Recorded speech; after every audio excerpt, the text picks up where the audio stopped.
Welcome to this compilation of 5 Kooky and Chucklesome sci-fi short stories.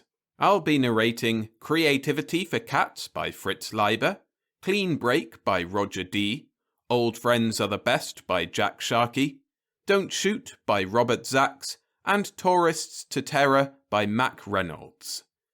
If you find yourself enjoying the stories, please hit the like button to support the channel. And for more exclusive content like monthly novelettes, ad-free audio and video stories, and 6-month early access to full novels I narrate, like the most recent one Death World by Harry Harrison, consider signing up to my Patreon at patreon.com/storiesfromtheskysff. By doing so, you're also helping me as a creator bring more of these wonderful stories to life. But for now, let's get to those stories, so sit back, relax, and enjoy. Kreativity for Cats by Fritz Leiber. Narrated by William Skye. They are the aliens among us, and their ways and wonders are stranger than extraterrestrials. Gummidge peered thoughtfully at the molten silver image of the sun in his little bowl of water on the floor inside the kitchen window. He knew from experience that it would make dark ghost suns swim in front of his eyes for a few moments, and that was mildly interesting. Then he slowly thrust his head out over the water, careful not to ruffle its surface by rough breathing, and stared down at the mirror cat, the Gummidge double staring up at him. Gummidge had early discovered that water mirrors are very different from most glass mirrors. The scentless spirit world behind glass mirrors is an upright one, sharing our gravity system, its floor a continuation of the floor in the so-called real world. But the world in a water mirror has reverse gravity. One looks down into it, but the spirit doubles in it look up at one. In a way, water mirrors are holes or pits in the world, leading down to a spirit infinity or ghostly nadir. Gummidge had pondered as to whether, if he plunged into such a pit, he would be sustained by the spirit gravity or fall forever. It may well be that speculations of this sort account for the caution about swimming characteristic of most cats. There was at least one exception to the general rule. The looking glass on Kitty Come Here's dressing table also opened into a spirit world of reverse gravity, as Gummidge had discovered when he happened to look into it during one of the regular visits he made to the dressing table top, to enjoy the delightful flowery and musky odours emanating from the fragile bottles assembled there. But exceptions to general rules, as Gummidge knew well, are only doorways to further knowledge and finer classifications. The wind could not get into the spirit world below Kitty Come Here's looking glass, while one of the definitive characteristics of water mirrors is that movement can very easily enter the spirit world below them, rhythmically disturbing it throughout, producing the most surreal effects, and even reducing it to chaos. Such disturbances exist only in the spirit world, and are in no way a mirroring of anything in the real world. Gummidge knew that his paw did not change when it flicked the surface of the water, although the image of his paw burst into 100 flickering fragments. Both cats and primitive men first deduced that the world in a water mirror is a spirit world because they saw that its inhabitants were easily blown apart by the wind and must therefore be highly tenuous, though capable of regeneration. Gummidge mildly enjoyed creating rhythmic disturbances in the spirit worlds below water mirrors.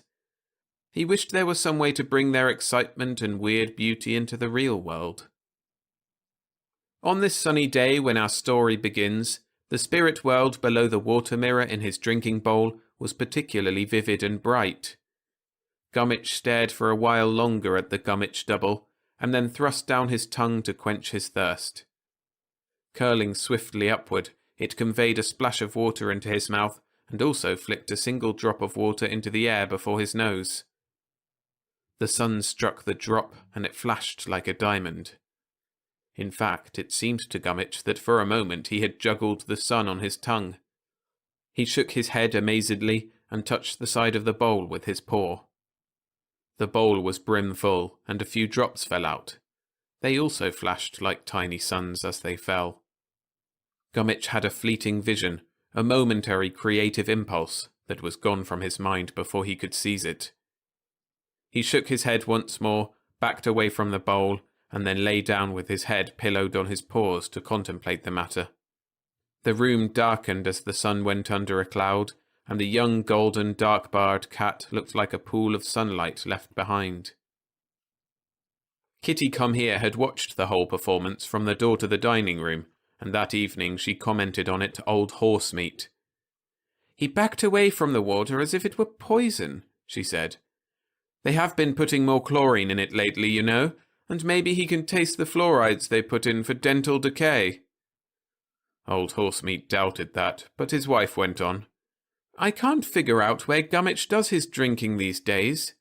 There never seems to be any water gone from his bowl, and we haven't had any cut flowers, and none of the faucets drip." "He probably does his drinking somewhere outside," old Horsemeat guessed. "But he doesn't go outside very often these days," Kitty Come Here countered. "Scarface and the Mad Eunuch, you know. Besides, it hasn't rained for weeks. It's certainly a mystery to me where he gets his liquids. Boiling gets the chlorine out of water, doesn't it? I think I'll try him on some tomorrow." "Maybe he's depressed," old Horsemeat suggested. "That often leads to secret drinking." This baroque witticism hit fairly close to the truth. Gummidge was depressed, had been depressed ever since he had lost his kittenish dreams of turning into a man, achieving space flight, learning and publishing all the secrets of the fourth dimension, and similar marvels. The black cloud of disillusionment at realizing he could only be a cat had lightened somewhat, but he was still feeling dull and unfulfilled.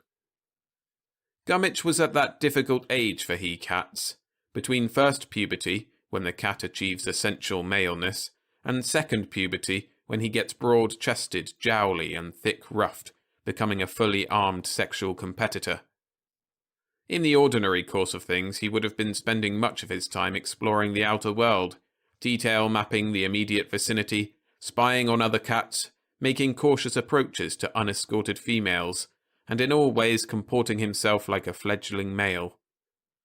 But this was prevented by the two burly Toms who lived in the houses next door and who, far more interested in murder than the pursuit of mates, had entered into partnership with the sole object of bushwhacking Gummidge. Gummidge's household had nicknamed them Scarface and the Mad Eunuch, the latter being one of those males whom fixing turns not placid, but homicidally maniacal. Compared to these seasoned heavyweights, Gummidge was a welterweight at most. Scarface and the Mad Eunuch lay in wait for him by turns just beyond the kitchen door, so that his forays into the outside world were largely reduced to dashes for some hiding hole, followed by long, boring but perilous sieges.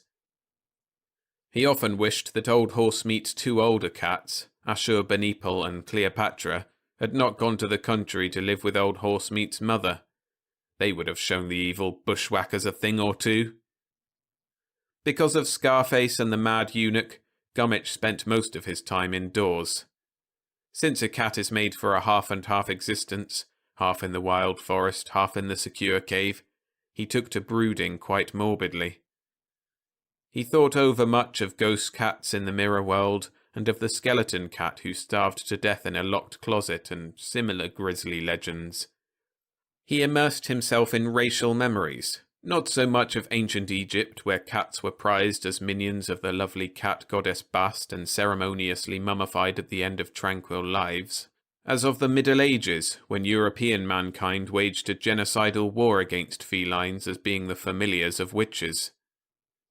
He thought briefly of turning Kitty Come Here into a witch, but his hypnotic staring and tentative ritualistic mewing only made her fidgety. And he devoted more and more time to devising dark versions of the theory of transmigration, picturing cats as silent souls, gagged people of great talent, and the like. He had become too self-conscious to re-enter often the make-believe world of the kitten, yet his imagination remained as active as ever. It was a truly frustrating predicament. More and more often, and for longer periods, he retired to meditate in a corrugated cardboard shoebox, open only at one end. The cramped quarters made it easier for him to think. Old Horsemeat called it the Cat Orgon Box after the famed orgon energy accumulators of the late wildcat psychoanalyst Dr. Wilhelm Reich. If only, Gummidge thought, he could devise some way of objectifying the intimations of beauty that flitted through his darkly clouded mind. Now, on the evening of the sunny day when he had backed away from his water bowl, he attacked the problem anew. He knew he had been fleetingly on the verge of a great idea, an idea involving water, light, and movement. An idea he had unfortunately forgotten. He closed his eyes and twitched his nose. I must concentrate, he thought to himself. Concentrate. Next day, Kitty Come Here remembered her idea about Gummidge's water. She boiled 2 cupfuls in a spotless enamelware saucepan, letting it cool for half an hour before using it to replace the seemingly offensive water in the young cat's bowl. It was only then she noticed that the bowl had been upset. She casually assumed that big-footed old Horsemeat must have been responsible for the accident, or possibly one of the 2 children, darting Sissy or blundering Baby. She wiped the bowl and filled it with the water she had dechlorinated. "Come here, Kitty, come here," she called to Gummidge, who had been watching her actions attentively from the dining-room door. The young cat stayed where he was. "Oh, well, if you want to be coy," she said, shrugging her shoulders. There was a mystery about the spilled water. It had apparently disappeared entirely, though the day seemed hardly dry enough for total evaporation. Then she saw it standing in a puddle by the wall fully 10 feet away from the bowl. She made a quick deduction and frowned a bit worriedly. "I never realized the kitchen floor sloped that much," she told old Horsemeat after dinner. "Maybe some beams need to be jacked up in the basement. I'd hate to think of collapsing into it while I cooked dinner." "I'm sure this house finished all its settling 30 years ago," her husband assured her hurriedly. "That slope's always been there." "Well, if you say so," Kitty Come Here allowed doubtfully. Next day she found Gummidge's bowl upset again, and the remains of the boiled water in a puddle across the room. As she mopped it up, she began to do some thinking without benefit of concentration box. That evening, after old Horsemeat and Sissy had vehemently denied kicking into the water bowl or stepping on its edge, she voiced her conclusions. "I think Gummidge upsets it," she said. "He's rejecting it. It still doesn't taste right to him, and he wants to show us." "Maybe he only likes it after it's run across the floor and got seasoned with household dust and the corpses of germs," suggested old Horsemeat, who believed most cats were bohemian types. "I'll have you know I scrub that linoleum," Kitty Come Here asserted. "Well, with detergent and scouring powder, then," old Horsemeat amended resourcefully. Kitty Come Here made a scornful noise. "I still want to know where he gets his liquids," she said. "He's been off milk for weeks, you know, and he only drinks a little broth when I give him that. Yet he doesn't seem dehydrated. It's a real mystery, and—" "Maybe he's built a still in the attic," old Horsemeat interjected. "And I'm going to find the answers," Kitty Come Here concluded, ignoring the facetious interruption. "I'm going to find out where he gets the water he does drink and why he rejects the water I give him. This time I'm going to boil it and put in a pinch of salt, just a pinch." "You make animals sound more delicate about food and drink than humans," old Horsemeat observed. "They probably are," his wife countered. "For one thing, they don't smoke or drink martinis. It's my firm belief that animals, cats anyway, like good food just as much as we do. And the same sort of good food. They don't enjoy canned cat food any more than we would, though they can eat it. Just as we could if we had to. I really don't think Gummidge would have such a passion for raw horse meat, except you started him on it so early." "He probably thinks of it as steak tartare," old Horsemeat said. Next day, Kitty Come Here found her salted offering upset just as the 2 previous bowls had been. Such were the beginnings of the great spilled water mystery that preoccupied the human members of the Gummidge household for weeks. Not every day, but frequently, and sometimes 2 and 3 times a day, Gummitch's little bowl was upset. No one ever saw the young cat do it, but it was generally accepted that he was responsible, though for a time old Horsemeat had theories that he did not voice involving Sissy and Baby. Kitty Come Here bought Gummitch a firm-footed rubber bowl for his water, though she hesitated over the purchase for some time, certain he would be able to taste the rubber. This bowl was found upset just like his regular china one, and like the tin one she briefly revived from his kitten days. All sorts of clues and possibly related circumstances were seized upon and dissected. For instance, after about a month of the mysterious spillings, Kitty Come Here announced, "I've been thinking back, and as far as I can remember, it never happens except on sunny days." "Oh, good Lord," old Horsemeat reacted. Meanwhile, Kitty Come Here continued to try to concoct a kind of water that would be palatable to Gummitch. As she continued without success, her formulas became more fantastic.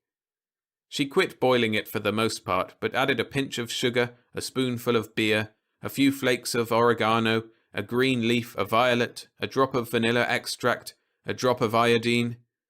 No wonder he rejects the stuff, old Horsemeat was tempted to say, but didn't.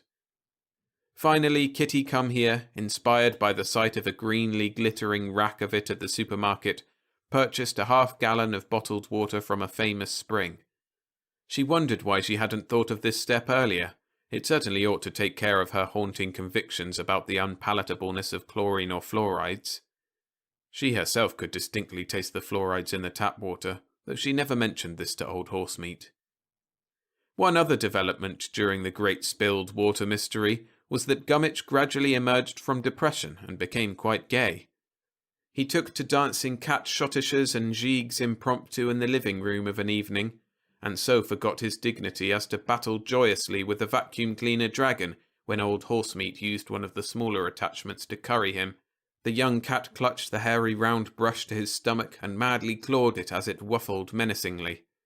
Even the afternoon he came home with a shoulder gashed by the mad eunuch, he seemed strangely light-hearted and debonair. The mystery was abruptly solved one sunny Sunday afternoon. Going into the bathroom in her stocking feet, Kitty Come Here saw Gummitch apparently trying to drown himself in the toilet. His hindquarters were on the seat, but the rest of his body went down into the bowl. Coming closer, she saw that his forelegs were braced against the opposite side of the bowl, just above the water surface, while his head thrust down sharply between his shoulders. She could distinctly hear rhythmic lapping. To tell the truth, Kitty Come Here was rather shocked. She had certain rather fixed ideas about the delicacy of cats. It speaks well for her progressive grounding that she did not shout at Gummitch, but softly summoned her husband. By the time old Horsemeat arrived, the young cat had refreshed himself and was coming out of his well with a sudden backward undulation. He passed them in the doorway with a single mew and upward look, and then made off for the kitchen. The blue and white room was bright with sunlight. Outside, the sky was blue and the leaves were rustling in a stiff breeze. Gummitch looked back once, as if to make sure his human congeners had followed, mewed again, and then advanced briskly toward his little bowl with the air of one who proposes to reveal all mysteries at once. Kitty Come Here had almost outdone herself. She had for the first time poured him the bottled water, and she had floated a few rose petals on the surface. Gummitch regarded them carefully, sniffed at them, and then proceeded to fish them out one by one and shake them off his paw. Old Horsemeat repressed the urge to say, "I told you so." When the water surface was completely free and winking in the sunlight, Gummitch curved one paw under the side of the bowl and jerked. Half the water spilled out, gathered itself, and then began to flow across the floor in little rushes, a silver ribbon sparkling with sunlight that divided and subdivided and reunited as it followed the slope. Gummitch crouched to one side, watching it intensely, following its progress inch by inch and foot by foot, almost pouncing on the little temporary pools that formed, but not quite touching them. Twice he mewed faintly in excitement. "He's playing with it!" Old Horsemeat said incredulously. No, Kitty Come Here countered, wide-eyed. He's creating something. Silver mice, water snakes, twinkling vines. Good Lord, you're right, Old Horsemeat agreed. It's a new art form. Would you call it water painting or water sculpture? Somehow I think that's best. As if a sculptor made mobiles out of molten tin. It's gone so quickly, though, Kitty Come Here objected, a little sadly. Art ought to last. Look, it's almost all flowed over to the wall now. Some of the best art forms are completely fugitive, Old Horsemeat argued. What about improvisation in music and dancing? What about jam sessions and shadow figures on the wall? Gummidge can always do it again.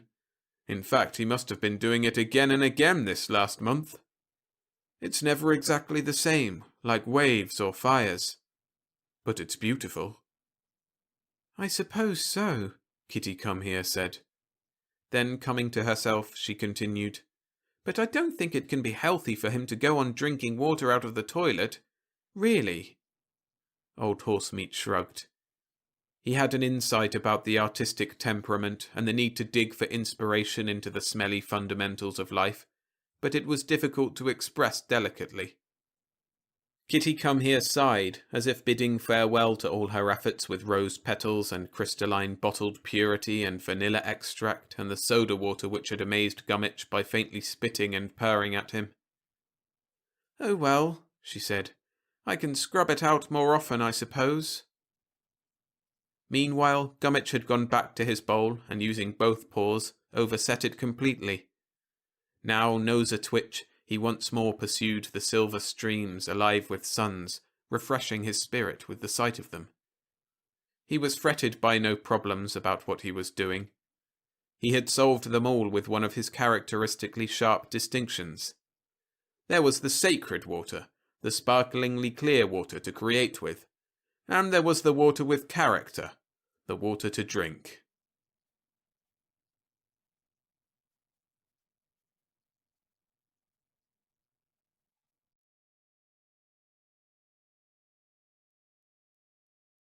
Clean Break by Roger D. Narrated by William Skye. A veterinarian might have vamoosed, but Watts had to help any sick animal. Nothing more exciting ever happened to Oliver Watts than being rejected by his draft board for a punctured eardrum until, deferring as usual to the superior judgment of his Aunt Katisha and of Glenna, his elder and militantly spinster sister, he put away his lifelong dream and took up, at the age of 25, the practice of veterinary medicine. The relinquished dream was Oliver's ambition, cherished since childhood, to become someday a hunter and trainer of jungle animals. It had been discouraged firmly and at length by his Aunt Katisha, who maintained that the skin of the last male Watts was not to be risked in a pursuit so perilous, and his Aunt Katisha won. He would do far better, Oliver realized finally, to resign himself to the quiet suburban life of Lansdale, Florida, and to perpetuate the Watts line by marrying some worthy and practical local girl. The quiet life, it developed, was that of a DVM, the worthy and practical girl, Miss Aurella Sims of Tampa, to whom he was now engaged.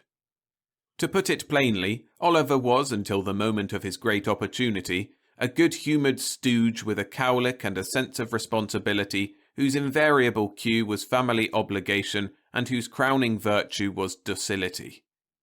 He was manoeuvred into becoming a DVM, though to tell the truth the profession suited him well enough, being the nearest possible approach to realizing his ambition, solely because the veterinary college in Tampa was near enough to Lansdale for commuting, and because his later practice could be carried on under the guiding aegis of his personal matriarchy. The virtuous and vapid Aurella Sims became his fiancée by the same tactics and for the same reasons. Oliver had considered rebellion, of course, but common sense discouraged the idea. He had no intimates outside his family, nor any experience with the world beyond Lansdale and Tampa, and his fledgling self-confidence invariably bogged down in a welter of introspective apprehensions when he thought of running away. Where would he go, and to whom could he turn in emergency?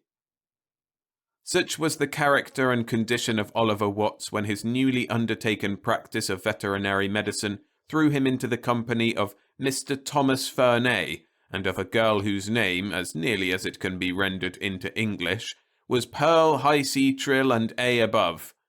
Their advent brought Oliver face to face for the first time in his sedentary life with high adventure, with adventure so high, as a matter of fact, that it took him literally and bodily out of his humdrum world.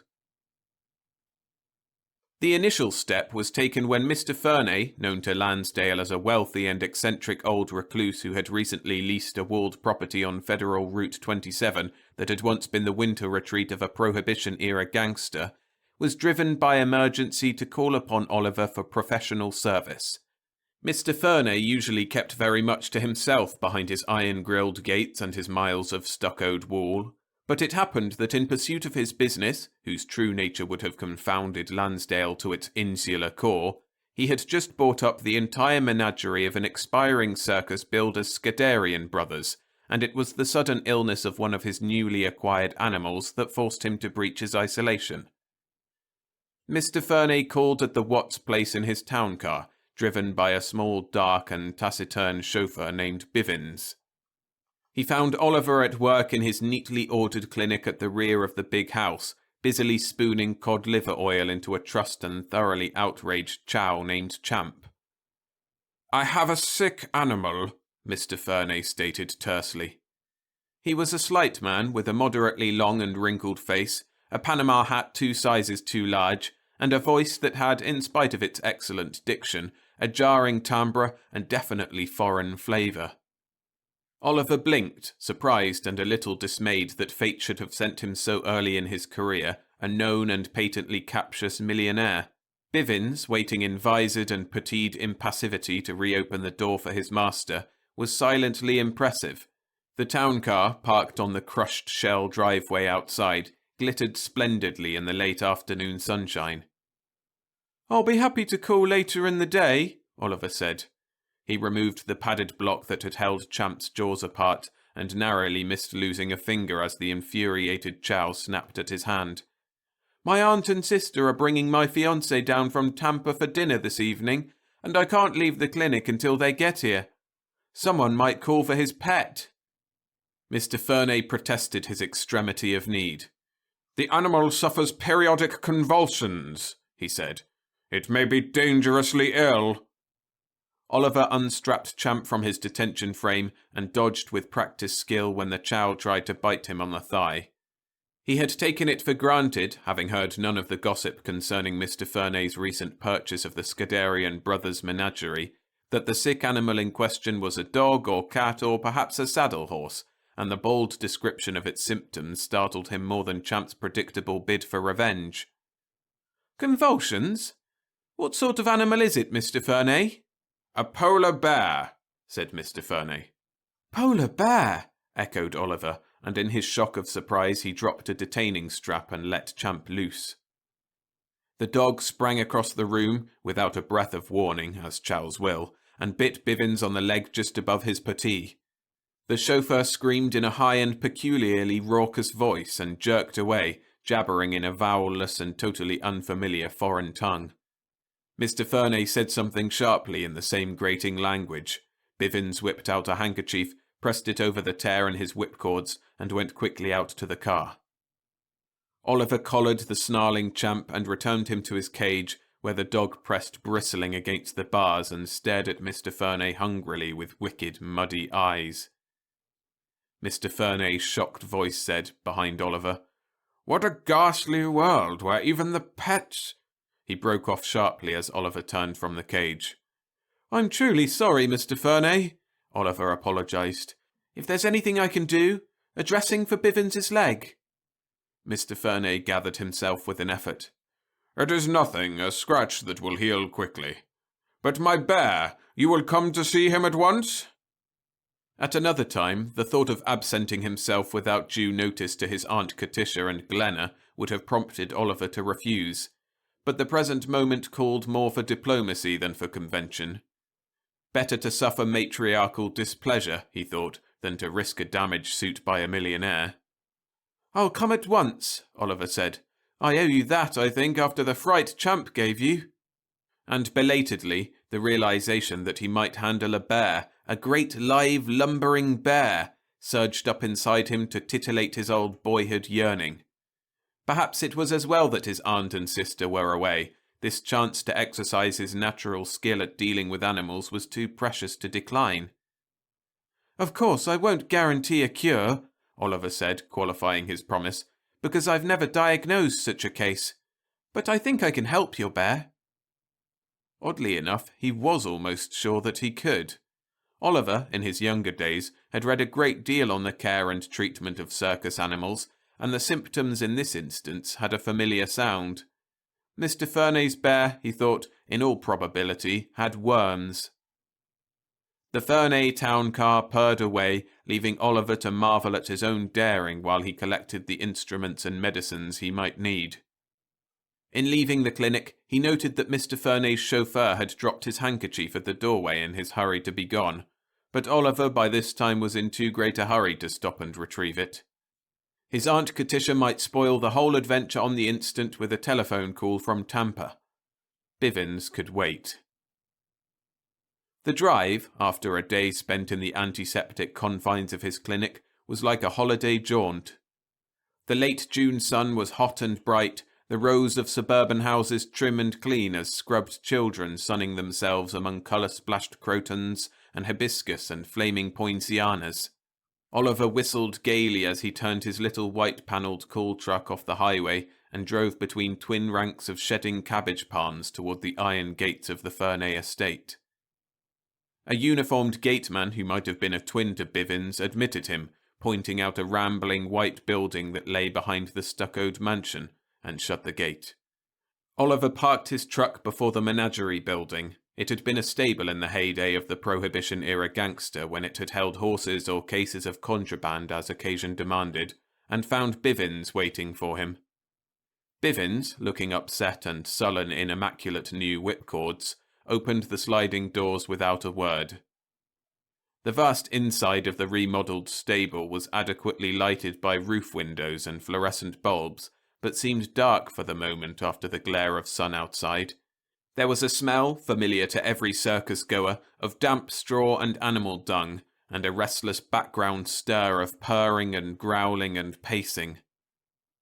Oliver gaped when his eyes dilated enough to show him the real extent of Mr. Ferney's menagerie holdings. At the north end of the building, two towering Indian elephants swayed on picket, munching hay and shuffling monotonously on padded, ponderous feet. A roped-off enclosure held half a dozen giraffes which nibbled in aristocratic deprecation at feed bins bracketed high on the walls, and beyond them 3 disdainful camels lay on untidily folded legs, sneering glassily at the world and at each other. The east and west sides of the building were lined with rank after rank of cages holding a staggering miscellany of predators, great maned lions with their sleek green-eyed mistresses, restless tigers undulating their stripes back and forth and grinning in sly, tusky boredom, chattering monkeys and chimpanzees, leopards and cheetahs, and a pair of surly black jaguars whose claw-scored hides indicated either a recent difference of opinion or a burst of conjugal affection. The south end of the vast room had been recently partitioned off, with a single heavy door breaking the new wall at its centre. On either side of this door the bears held sway, shaggy grizzlies, black bears, cinnamon and brown, spectacle Andeans and sleek white polars padding silently on tufted feet. The sick bear sulked in a cage to himself, humped in an oddly dog-like pose with his great head hanging disconsolately. Oliver sized up the situation, casting back to past reading for the proper procedure. "I'll need a squeeze cage and a couple of cage boys to help immobilize the brute," he said. "Will you?" He was startled in turning to find that Bivins had not accompanied him into the building. He was not alone, however. The door at the centre of the partitioning wall had opened while he spoke, and a slender blonde girl in the briefest of white sunsuits was looking at him. Apparently she had not expected Oliver, for there was open interest in her clear green eyes. She said something in a clear and musical, but completely unintelligible, voice that ranged with a remarkably operatic effect through 2 full octaves. Oliver stared. "I'm here to doctor the sick bear," he said. "Oh, a native?" the girl said in English. Obviously she was trying to keep her voice within the tonal range of his own, but in spite of the effort it trilled distractingly up and down the scale in a fashion that left Oliver smitten with a sudden and unfamiliar weakness of the knees. "May I help?" she said. She might, Oliver replied. She could have had as readily, he might have added, a pint of his blood. Many times while they worked, finding a suitable squeeze cage and dragging it against the bear's larger cage so that the 2 doors coincided, Oliver found the prim and reproachful image of Miss Aurella Sims rising to remind him of his obligations. But for the first time in his life, an obligation was surprisingly easy to dismiss. His assistant's lively conversation, which was largely uninformative though fascinatingly musical, bemused him even to the point of shrugging off his Aunt Catitia's certain disapproval. The young lady, it seemed, came from a foreign country whose name was utterly unpronounceable. Oliver gathered that she had not been long with Mr. Fernay, who was of another nationality, and that she was homesick for her native land, for its saffron sun on turquoise hills and umber sea, which could only be poetic exaggeration or simple unfamiliarity with colour terms of a newly learned language, and that she was, as a consequence, very lonely. She was, incredibly, a trainer of animals. "Not of such snarling fierce ones as yours," she said, with a little shiver for the polar bear watching them sullenly through the bars, "but of my own gentle beasts, who are friends." Her name was a startling combination of soprano sounds that might have been written as Pearl, High, C, Trill and A above, but which Oliver was completely unable to manage. "Would you mind," he asked, greatly daring, "if I called you Pearl instead?" She would not, but apparently Mr. Fernay would. The millionaire, who had entered the menagerie unheard, spoke sternly to the girl in his own raucous tongue, and pointed a peremptory finger toward the door through which she had come. The girl murmured, "Ai duxain samai," in a disappointed tone, gave Oliver a smile that would have stunned a harem guard, and disappeared again into her own territory. Oliver, being neither Chesterfield nor eunuch, was left with the giddy sensation of a man struggling to regain his balance after a sudden earth tembler. His client reoriented him brusquely. "Treat my bear," Mr. Fernay said. "I've been waiting for help," Oliver said defensively. "If you'll send around your menagerie manager and a cage boy or 2. "I have none," Mr. Fernay said shortly. "There are only the 4 of us here, and not one will approach within touching distance of a brute so vicious." Oliver stared at him in astonishment. 4 of them meant only Bivins, the gateman, the lovely blonde creature who called herself Pearl, High, C, Trill and A above, and Mr. Fernay himself. "But 4 inexperienced people can't possibly look after a menagerie of this size," Oliver protested. "Circus animals aren't house pets, Mr. Fernay. They're restless and temperamental, and they need expert care. They bite and claw each other." "There will be more of us later," Mr. Fernay said morosely, "but I doubt that numbers will help. We had not anticipated a ferocity so appalling, and I fear that my error may have proved the ruin of an expensive project. The native beasts were never so fierce on other—" He broke off. "I am sorry. You will have to manage as best you can alone." And he left the menagerie without looking back. To deal tersely with subsequent detail, Oliver did manage alone, after a fashion and up to a point. It was a simple matter once he found a 4-foot length of conveniently loose board to prod the unhappy bear from his larger prison to the smaller. The process of immobilizing the brute by winching the squeeze cage tight was elementary. But in his casting back, Oliver had overlooked 2 vitally important precautions. He'd forgotten to secure the gear fastenings, and he'd neglected to rope the smaller cage to the larger. The bear, startled by the prick of the needle when Oliver gave him a sizable injection of Nembutal, reacted with a frantic struggling that reversed the action of the unsecured winch and forced the two cages apart. The door burst open, sprung by the sudden pressure. The bear stood free. A considerable amount of legitimate excitement could be injected into such a moment by reporting that the bear, at last in a position to revenge itself for past indignities, leaped upon its tormentor with a blood-freezing roar, and that Oliver, a fragile pygmy before that near-ton of slavering fury, escaped only by a hair or was annihilated on the spot. Neither circumstance developed, however, for the reason that the bear was already feeling the effects of the anaesthetic given it, and wanted nothing so much as a cool, dark place where it might collapse in privacy. And Oliver, caught completely off guard, was too stunned by the suddenness of catastrophe to realise his own possible danger.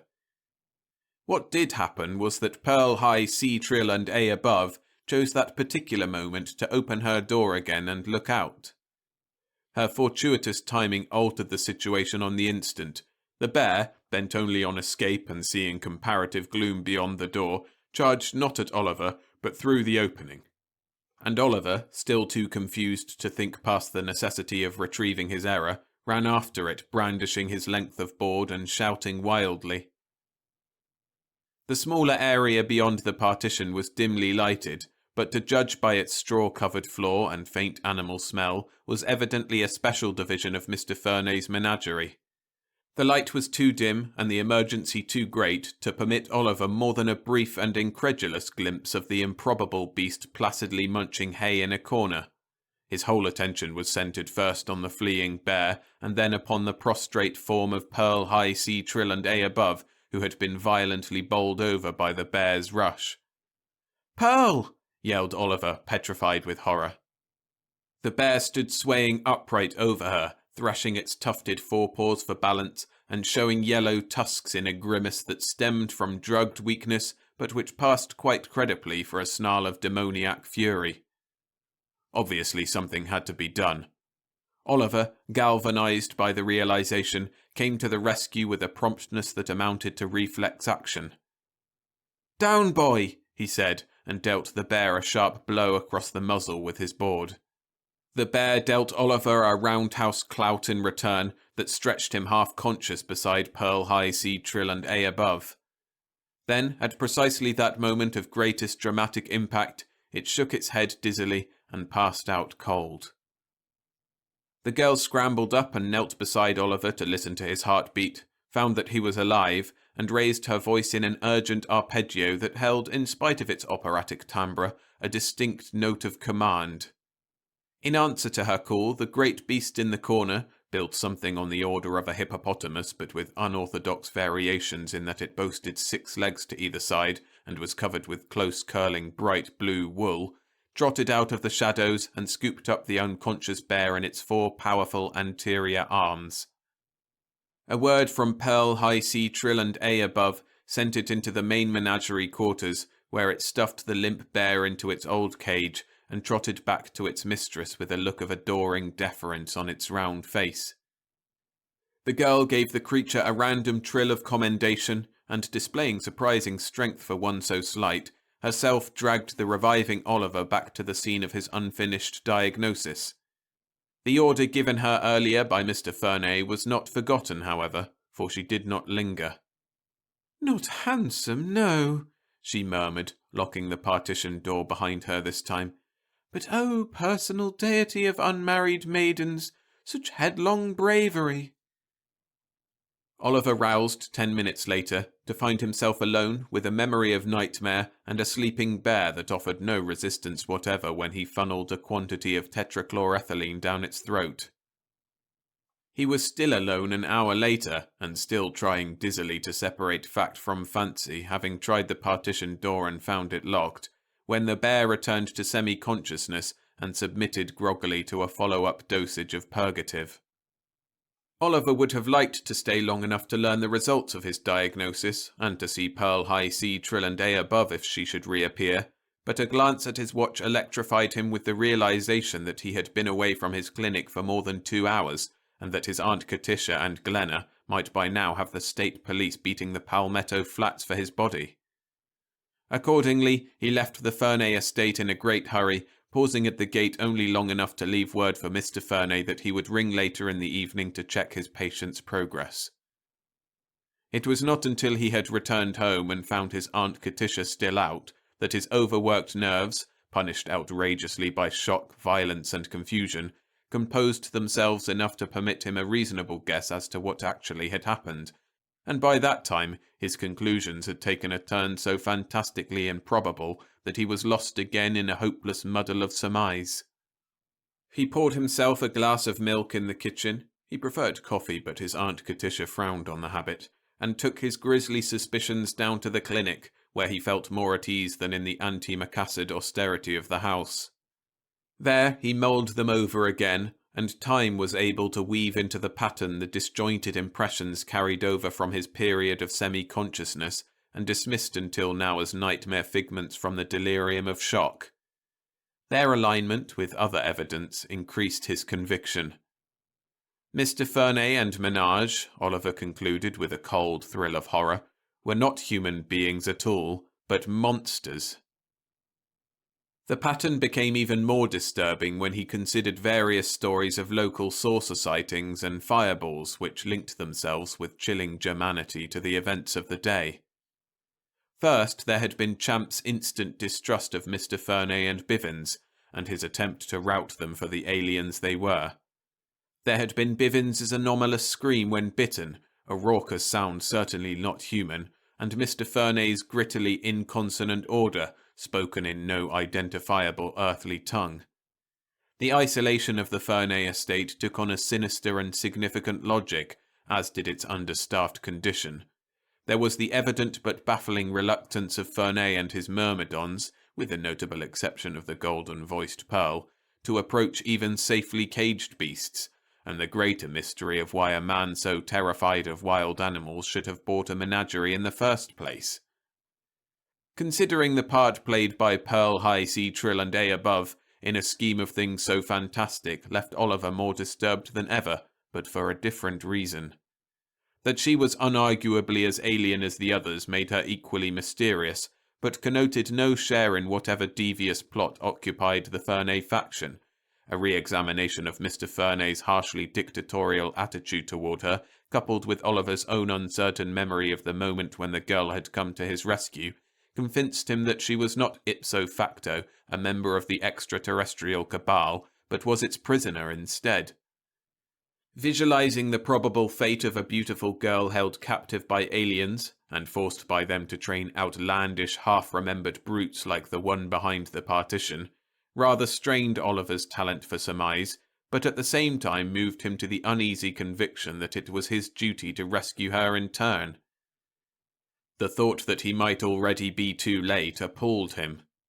The slender blonde beauty of Pearl High C Trill and A above was distractingly fresh in his mind, the eager arpeggiation of her voice an indelible memory. Recalling the smile she had given him in parting stirred an internal warmth unguessed at before, an emotional ignition certainly never kindled by his fiancée or family. Orella Sims, Glenna, his Aunt Katisha! Thought of his obligations brought him back to reality with a jar. The appalling gulf between fact and fancy made clear to him with sudden and shocking clarity the non-entity's role that had been played, and must be played, all his life by Oliver Watts. He was the perennial romantic introvert, dreaming impossible dreams compounded of escape reading and frustration, grasping timorously at any thread of adventure that might lead him to forget for the moment the drab monotone of his existence. His mouth twisted wryly. There was, of course, no fantastic alien plot incubating on the Ferney estate, no sun-suited damsel in distress awaiting rescue at his inept hands. He'd imagined the romantic aspects of the episode, the unearthly tongue, the improbable beast. No one required, or ever would require, anything of Oliver Watts except his Aunt Katisha and Glenna, who demanded obedience, and Orella Sims, who expected conformity. As if on cue, the Watts family car swung off the highway and rolled down the crushed shell driveway past the clinic. Oliver's Aunt Katisha got out, leaving Glenna and Orella Sims to wait, and strode into the clinic office. "I see you've managed to spoil another one," she said acidly, pausing long enough to retrieve the handkerchief Mr. Fernay's chauffeur had lost earlier. "Moreover, I called twice this afternoon and found you gone. Where?" Oliver, as usual, weathered the storm in silence. Somewhere near the end, he managed to squeeze in the information that he had treated a sick animal at the Fernay place. A saddle horse, he said, lying automatically as the lesser of two evils. His Aunt Katisha, her inquisitorial duty discharged, dropped the discoloured handkerchief pointedly on Oliver's desk and rejoined Glenna and Orella Sims. The car drove away. Oliver, left alone in the growing dusk of evening to his miserable introspection, found his wandering attention returning unaccountably to the crumpled handkerchief, and drew it closer for a better look. It was only a harmless square of linen, smudged with dust and spotted with blood from Bivens's chow-bitten leg, but with his closer look, Oliver's world sprang up and exploded with a shattering bang in his startled face. The dust was quite ordinary, but Bivens' blood was not. It was green. He was never quite sure later just what happened next. He retained a vague memory of roaring away in his Aunt Katisha's car through a reckless showering of crushed shell. Sometimes he could recall the cool onrush of wind whipping his face and the frantic dodging of approaching headlamps on the highway. But in the main, his descent upon the Fernay estate was a blank. Only one fact stood out with freezing clarity, excluding any thought of his Aunt Katisha's certain wrath or of Orella's maidenly reproaches. Pearl High C Trill and A above was in deadly danger, and there was none but Oliver Watts to rescue her. There was a brief instant of lucidity as he approached the Fernay gate through the cabbage palms and was forced to choose a course of action. The attendant certainly would not admit him without orders from Mr. Fernay, who as certainly would not give them. The walls were much too high and sheer for climbing, and to make the need for haste even more critical, it was only too obvious that the Fernay gang was about to depart. A tremendous saucer-shaped ship had landed by the menagerie building, where it sat with circular peripheral ports aglow and lines of bold, enigmatic hieroglyphs fluorescing greenly on its smooth undersurface. Jointed metal figures scurried here and there, chivying the last of Mr. Fernay's herbivores up a ramp into the belly of the ship. The predators, in cages drawn by other sleek robot stevedores, followed in orderly procession. Oliver solved his problem of entry by driving headlong through the iron grill work. There was a raucous yelling from the gateman, a monstrous rending of metal and jangling of broken glass. Aunt Katisha's car slewed erratically down the Fernay drive, turned over twice, and pitched Oliver out, stunned for the second time that day, into the greenish glow shed by the saucer's ship lights. He struggled back to awareness to find his head pillowed on something soft and wonderfully comfortable.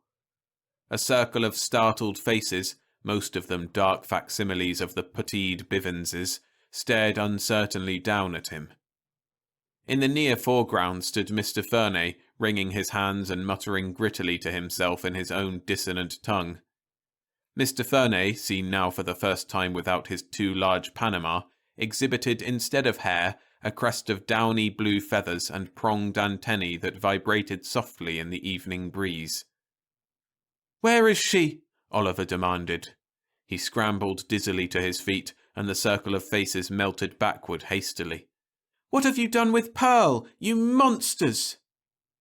Pearl High C Trill and A above, on whose lap Oliver's head had been pillowed, stood up to move between Oliver and the patently apprehensive Mr. Fernay. She wore a light maroon cape over her sunsuit against the mild chill of evening, and could not possibly have looked less like a damsel in distress.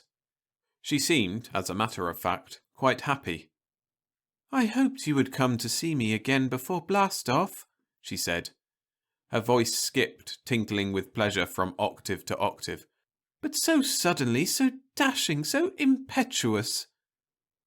"You're going away willingly?" Oliver said dumbly. "Then they're not forcing—" You're not a prisoner after all? Her laugh was an arpeggiando blending of surprise and amusement. A prisoner of these Sami? No, I am a performer in their company, hired by Mr. Fernay to train and exhibit animals native to my own world. But I heard Fernay threaten you in the menagerie building this afternoon. His tone, the Sami tongue sounds dreadful because it is all consonants and not based on pitch and nuance as mine is, she said.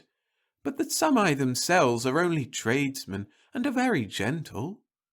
Mr. Fernay, only feared that I might say too much to you then, when it was important that the natives should not suspect our identity. It is true, Mr. Fernay nodded, sounding relieved.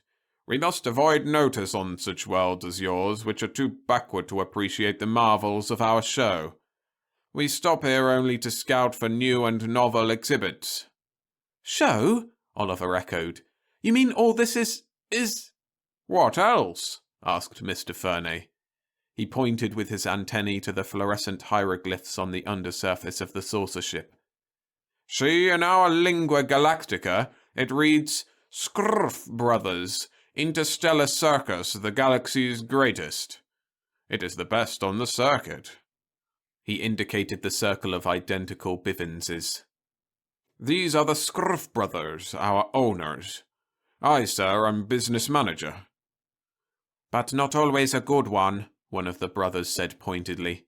This time he has bought an entire menagerie of such fierceness that our trainers cannot exhibit it. It will have to be sold to some frontier planet zoo, and our loss will be staggering. It was left for Pearl High C Trill and A Above to deal with the problem, which she did with universal feminine practicality. Oliver made your bear well, she pointed out, and he is afraid of nothing. Nothing. Could he not train his own fierce beasts as well as I train my gentle ones? Oliver said, Huh?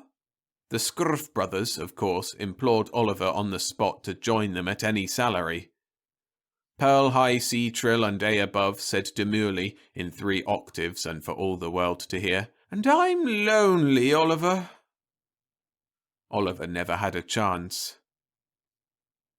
Life in Lansdale goes quietly on, the ripples made by Oliver's departure long since smoothed away by the years. Miss Orella Sims has married the Methodist minister who was to have married her to Oliver. Aunt Katisha and Glenna have resigned themselves to Oliver's escape and have taken over the job of assisting Orella to superintend her husband's career, an occupation eminently satisfactory to all, because the placid cleric never dreams troublesome dreams of adventure, as Oliver did, to try their matriarchal patience.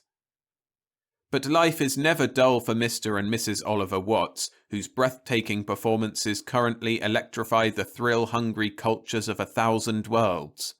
They have travelled from Sirius to Sagittarius, and at this writing have 2 children, a golden-haired daughter of 4 named Pearl High C Trill and A Sharp Above, and a tow-headed boy of 2 who has a cowlick like his father's and whose name is Butch. They are very happy, and there has been no talk between them, though they are wealthy enough in galactic credits by now to have bought half a planet for a home, of settling down to the quiet life. They are quite satisfied to leave such consequential decisions to those who like change for the sake of change, or who, unlike Oliver, never know when they are well off. 1 clean break to a lifetime, Oliver maintains, is enough.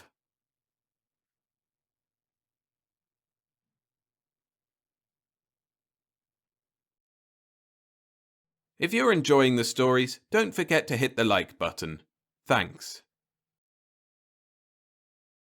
Old Friends Are the Best by Jack Sharkey. Narrated by William Skye. Are you one of those people who save the best things for the last? Who eat all the chocolate sundae away from under the maraschino cherry? If so, you are very like the Peter W. Merrill moon plant. It had no awareness of time, and so did not know nor concern itself with the millennia that passed since it first drew up the dissolved silicates from the shifting grey remnants of soil and arranged them inside the walls of the 1,000 green pods that were its body cells, and settled down to wait. Somewhere within its fragile cortex, a tiny pulse of life beat. It was a feeble pulse, to be sure, and one that a man, unless he could observe it for 1,000 years without blinking, would not be aware of. As the normal human heart beat 72 times a minute, so did this tiny swelling of the tube contract once each 100 years. 50 tireless years of contraction, then 50 soothing years of relaxation, bringing the walls of the slender tube together and letting them ease apart. But it was sufficient for its life. The pallid yellow sap was moved about inside the plant once each 100 years, and the plasm of the silicon-protected cellular structure absorbed just the needed amount, bleeding off the waste products between the very molecules of the silicon buttresses, and patiently waiting the century out till the second helping came oozing around. And so it lay dormant through heat that could send a man into convulsions of agony in seconds, through cold that fractional degree lower than can be achieved in a scientific laboratory. It did not know where it was, nor what it was, nor how precarious by cosmic standards was its chance of survival, with sap enough stored in the stiff, coarse roots for only a few more million years. It simply was, and knew that it was, and was satisfied.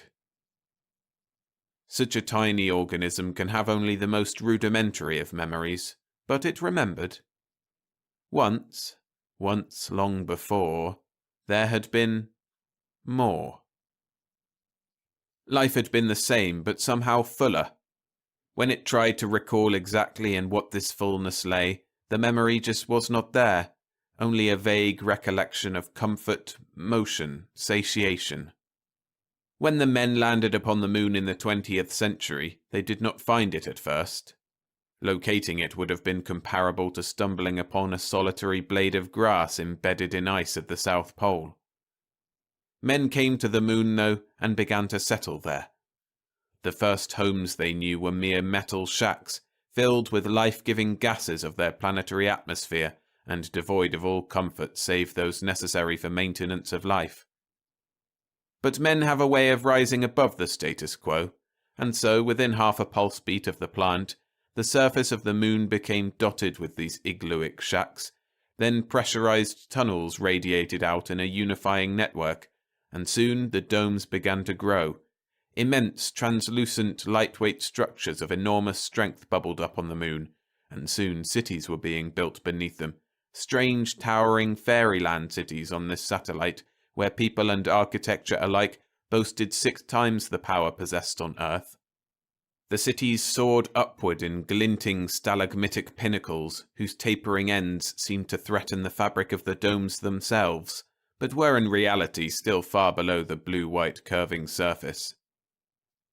Machines lay buried now in the grey pumice that was the surface of the moon, machines that drained gases from the oxides and nitrates within the planetoid, and filled the domes for the people with the life-giving gases. And still the moon grew more domes, and more. And then, 3 motions of the tiny plant after the primal landing of men on the moon, 3 half-cycles later, a pulse and a half, it was found. The man who found it was an engineer, a man of high intelligence. For building on the moon was a perilous undertaking. A man had to know stresses and strains, had to be able to read gauges that warned of vacuum pockets beneath the crust of the moon that, if broken into, could suck the life-giving gases from the metal caissons within which the men laid the foundations of new domes. Had it been on Earth, and the workmen unionized and possibly unlettered, it would have had the fate of a dandelion that stands in the path of a growing subway tube. Unfortunately, the man, as mentioned, had intelligence. Carefully, the fossil, so he presumed, was cut away from the rock in which it was rooted, and laid gently in a bed of soft cotton, and that bed in a plastic casing, and the casing in a metal box. The box was loaded aboard a spaceship and sent to a man back on Earth. This man was an eminent botanist, and, eminent or not, he nearly jumped with joy when he'd opened the box, unsealed the container, plucked away the cotton, and saw the plant lying there. It was dead, insofar as he knew, and apparently useless except perhaps as a club, but the botanist was delighted to receive it. Through his head passed notions of cutting it in two, then polishing the twin-cut surfaces and studying the cell structure so that he might compare its construction with similar, if there were any, plants of Earth, and then write a learned thesis about it which would be read only by other eminent botanists, who would all then curse their luck for not having been friends with any engineers on the moon. The whole procedure, taking the cosmic view, was almost pointless, but it would make the botanist happy at least. However, after setting up his instruments and placing the plant in a sort of padded vise to steady it against the invasion of its privacy, he chanced to see a bit of root, broken off by sheer unaccustomed weight on the planet, lying upon the lab table, and he placed that beneath the glass lens of his microscope and studied it instead. "I'll be damned," he said. "The plasm is liquid." A few dozen of the shattered cells had indeed let their contents spill out onto the slide of his scope. "I wonder," he mused, "if it is viable." "Wouldn't that make for an interesting paper?" he went on, building his dreams upon dreams. "A moon plant, growing in my garden."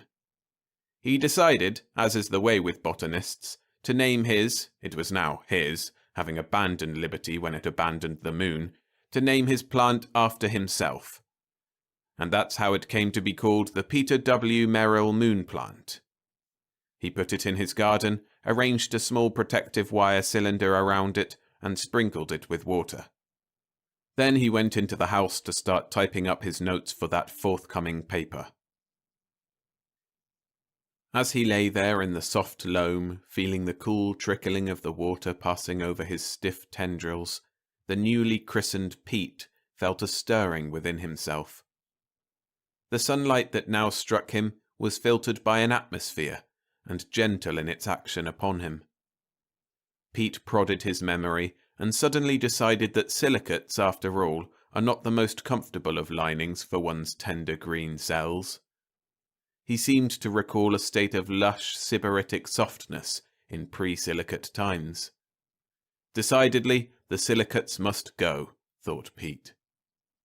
And go they did, molecule by molecule, down into the earth through his roots, which were now acting as tiny spigots, getting rid of the scratchy stuff that had bolstered the cell walls against change for millennia past, leaving Pete softer, greener, livelier, and a constant delight to the heart of Peter W. Merrill I whenever he came out to tend his plant between pages of his thesis.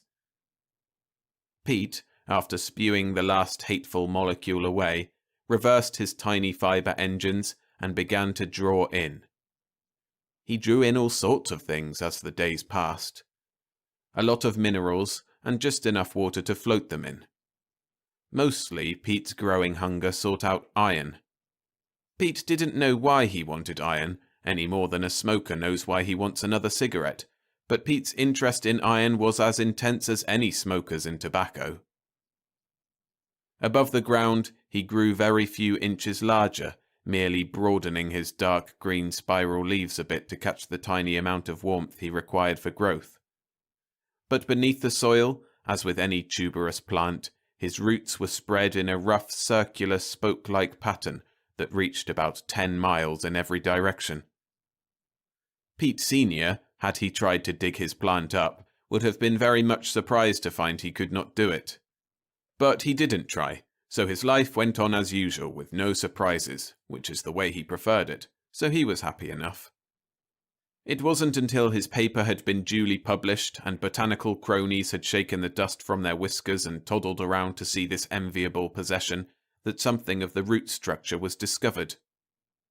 "Seems to spread underground," one remarked. "Kind of a lunatic crabgrass," another jibed. "Sure you're not pulling our leg, Merrill?" said a third. "Seems a bit stunted." "Gravity," said Pete Sr. "Not used to it yet." Then they all had coffee and cake, shook hands with Pete Sr., and went to their homes and laboratories. By this time, of course, at the farthest reaches of Pete's root network, duplicate Petes were popping up above ground, quietly and unostentatiously. Pete stood barely 5 inches high, and much like their parent. They too began sending out spoke-like root networks. Some of them, stronger than others, sent roots for a radius of 100 miles, others for a few leagues and no more. Eventually, Pete Sr. reached an age where his body cells died more rapidly than they were replaced. That is, he achieved old age, and he passed from his life, leaving a wife, 3 children, and an unpaid fertilizer bill. Pete himself, by now, was pulsing considerably faster. In fact, incredibly faster, after his once-a-century contraction of short years before. His pulse rate was now in the neighborhood of 10 per second, which is a pretty good increase. It soon reached hundreds per second. And his offspring weren't far behind him either.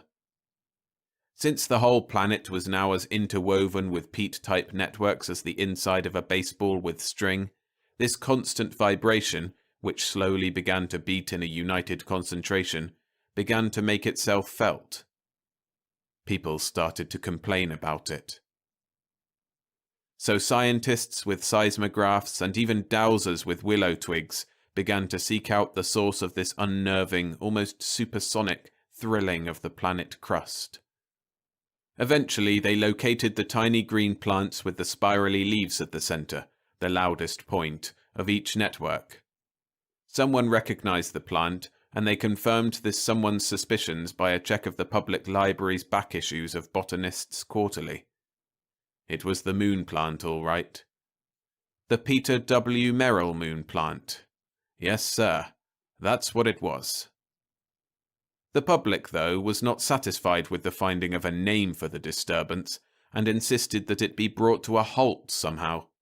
Naturally, the International Society of Botanists, Biologists, and Biochemists raised one hell of a fuss about this, but on a democratic planet, they were summarily outvoted, and all spirally little green Peter W. Merrill moon plants were, well, not uprooted, that would be impossible, but they were all cropped flush with the earth wherever found, and salt, acid, and all manner of nasty things poured into the stumps. However, nothing happened at all to the vibrations.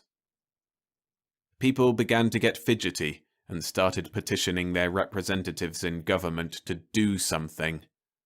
A lot of speeches were then made, all over Earth, about the noise and general disturbance of the moon plant roots, but none of them offered a solution to the increasing racket. It was about this time that plumb lines started hanging crooked. Oh, it wasn't detected at first. How could it be, at first? Because you judge things by plumb lines, not vice versa. However, in a month, when everything was about 5 degrees off the vertical, notice began to be taken.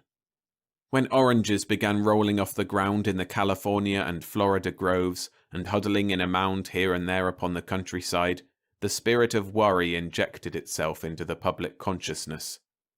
Niagara Falls' spectacular skew-wise splashing toward the Canadian side didn't set many hearts at ease either. And then someone remembered the moon plants, and saw that each new apparent gravity tug was coming from the stump of one of the plants, and a leading scientist figured out the answer after getting a snipped-off segment of moon plant root and testing the hell out of it. "It seems," he announced to the world, or that portion of the world that was watching his appearance on TV, there being considerable competition with a new series of NBC specials on another channel, "it seems that this Peter W. Merrill moon plant is, magnetic to a certain degree. Though not magnetism as we know it. It's more as though each plant, through the positioning of its roots and the coiling of same, plus a heavy concentration of iron in its physical makeup, has managed to make itself, or rather the stump of itself, since all such plants were cut down a short while back, to make itself the center of an artificial gravity field. This field seems to grow, rather these many fields seem to grow in strength by the hour, and they have a tendency to topple things, the gravitational tug being most disastrous near the centers of the fields. The rims, though the angle of gravity is sharper there, are safer for stability only because they are balanced by more tugs from adjoining fields. Well, he went on this way for an hour or so, and soon his listeners, those who stayed tuned in, knew what the problem was. Down wasn't going to be down much longer. It was going to depend on which moon plant stump you happened to be near. The prospect didn't seem too much fun, and people started selling their homes and such, and booking passage to the moon, where life was controlled, but carefree, and free of annoying vibrations and rolling oranges. Lunar real estate enjoyed a fabulous boom for weeks after the telecast by the scientist, but it was soon all filled up, and further immigrations would have to wait the construction of more domes to house the newcomers. The laggards, understandably, raised a fuss about this callous attitude, and went moonward anyway until about 2/3 of the Earth's population was on the moon, the place becoming so hopelessly crowded that people had to half-rent rooms there, sleeping in alternating shifts with other half-renters, and spending their waking hours wandering the streets. "Things," sighed one realtor to another, "can't get much worse." And that's when the first meteor landed on Earth. In the general excitement, first about vibrations, then about gravitational fields, then about packing up and going to the moon, most newspapers had pushed to the want-ad pages little articles by eminent astronomers, in which were noted the odd behaviors of certain large planetoids in the asteroid belt between Earth and Mars. These cosmic hunks of rock seemed to be peeling off the general formation of the ellipse followed by their fellows, and moving sunward, singly or in small homogeneous groupings. Well, the first one landed and left a dent on Earth where the Congo used to be, the shock being felt as far north as Oslo, to add to their vibrational, gravitational, and evacuational difficulties. Scientists on the moon, being as single-minded as scientists anywhere, became ecstatic. At last, the mystery of the ages was solved. Who put the pox in the face of the moon? A Peter W. Merrill moon plant, of course. They looked down in rapture as meteor after meteor, drawn across the countless miles of space by the pulsating gravity fields, plunged into the Earth, leaving pox visible to the naked moon-dweller's eye. And darned if each meteor didn't strike dead center of each plant network. After about a month, Earth looked almost exactly like the moon had once looked, with the exception of one locale, Australia, and much of the Pacific Ocean surrounding it. "It will indeed be a titanic meteor that hits there," the moon scientists enthused. For their careful check of the records showed that only one plant had been found on the whole continent of Australia, toward the eastern coast, which meant that its network probably extended beneath the Pacific itself, with a gigantic field reaching its hungry magnetic fingers into space. And then someone noticed that no more asteroids had peeled from the formation. The void between the asteroid belt and Earth was barren of hurtling rock.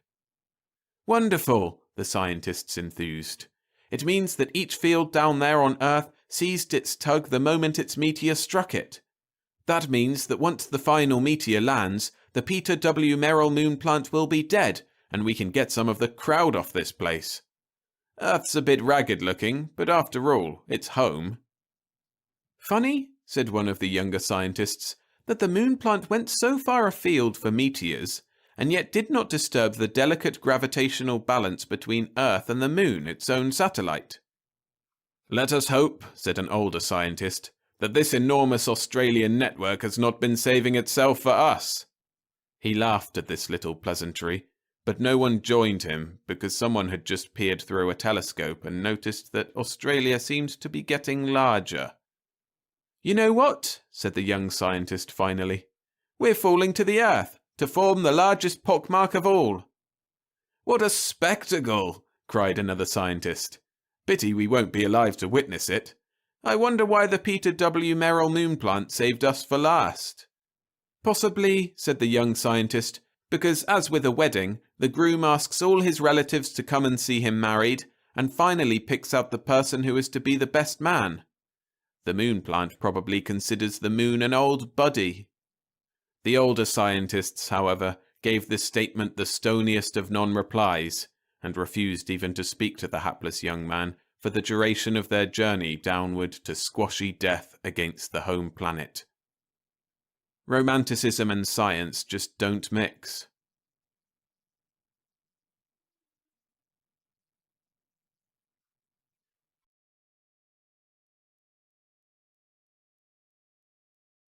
Don't Shoot by Robert Zacks.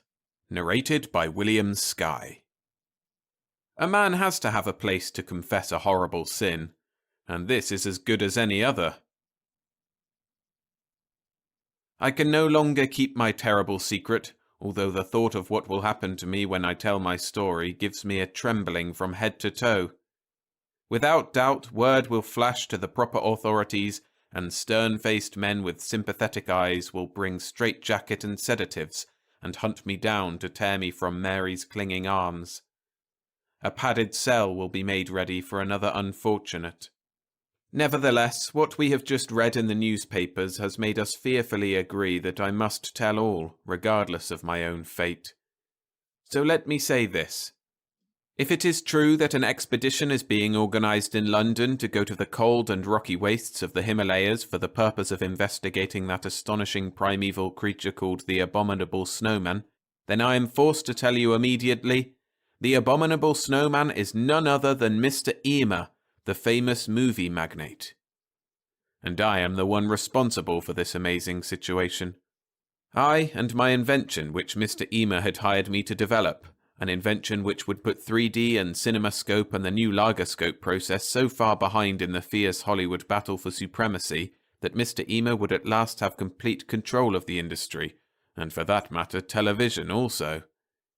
You will say this is impossible because 1 or 2 glimpses of the Abominable Snowman have shown it to be an ape-like creature, and the animal's body is covered with thick, coarse hair. Well, did you ever see Mr. Eamer lounging beside his elaborate Beverly Hills swimming pool? He looks as if he's just climbed down from a tree. The last young movie lovely an agent had brought around to talk contracts took one look, screamed, and fainted. It is said she was hysterical for 2 days. But let me tell you how it all started. Remember those awful days when television, like a monster with a wild pituitary gland, grew until it took the word colossal away from filmdom? What a battle!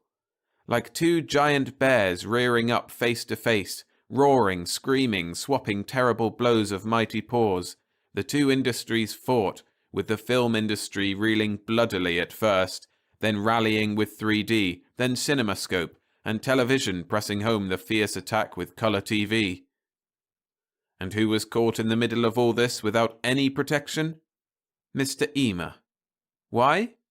Well, let me give you some background on that character. When talkies killed the era of silent films, Mr. Eamer nearly got shaken loose in the change. He'd scornfully dismissed the new development. "Ha!" he'd said. "People come to my movies for one of 2 things. To fall asleep or to look at the pretty girlies." When the movie industry began to look for good stories and material that stimulated the mind as well as the emotion, Mr. Eamer had jeered. "Ha! People are stupid. People are sheep. They don't want to think, they just want to see the pretty girlies." 6 months later, Mr. Eamer had sent emissaries to England to try to hire this guy Billy Shakespeare. "Offer him anything," ordered Mr. Eamer grimly. "Tell him we'll fill the water cooler in his office with gin, he can pick any secretary he likes from among our starlets, and, he swallowed, then recklessly added, "we'll even give him screen credit." Of course, the men he'd sent out searching knew Billy Shakespeare had kicked off, though they weren't sure whether it was last year or 10 years ago. But it was a fine trip on the expense account, and after a few weeks of riotous searching in London's gayer areas, they wired that Shakespeare had caught a bad cold, the penicillin had run out, and he'd not lasted the night. But Mr. Eamer pulled out of his situation. He bought up just the right to use the titles of great classic novels, ignored the contents, and had entirely different stories written. "Not enough girlies in their versions," he explained, frowning. "Them hack writers don't have stuff with real interest to it." By the time the customers were in the packed movie houses, they were so stunned with the spectacle of unclad femininity that they'd completely forgotten what they'd come to see. Half of them had never read the classics anyway. So the dough rolled in, and Mr. Emer's estate was photographed in colour and published in beautiful homes magazines, and high school newspapers sent nervous young reporters to ask advice for graduates yearning to get into the movie business. How, they asked humbly, could they carve a place for themselves? Mr. Emer beamed and said, "Girlies. Use plenty of girlies. It gets them every time."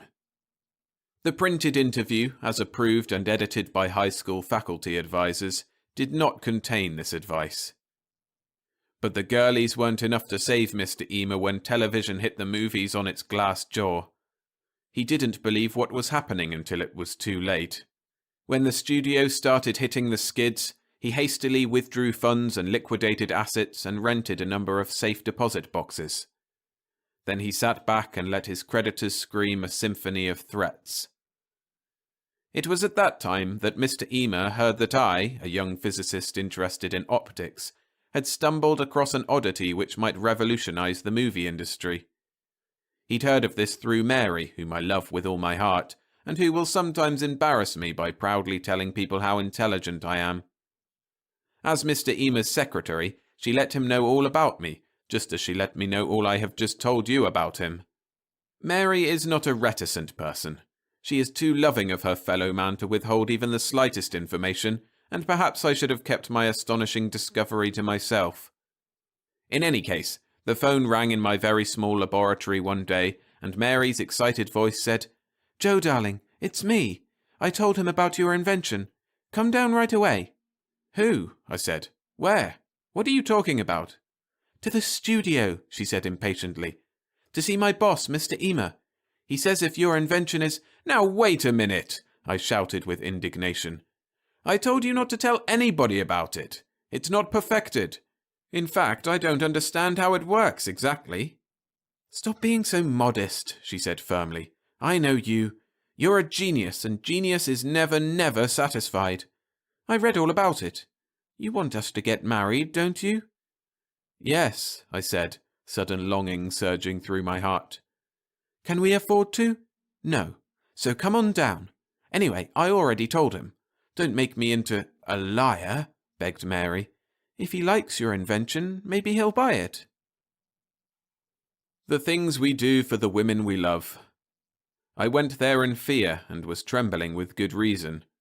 Not knowing quite how my invention operated, it could be stolen from me because it might not be patentable. It was more discovery than invention.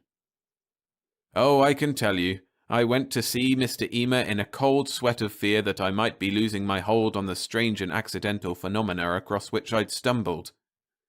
I got quite a greeting.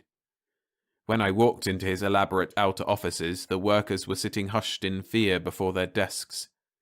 From within his private offices, I could hear bellowing and the sounds of things smashing.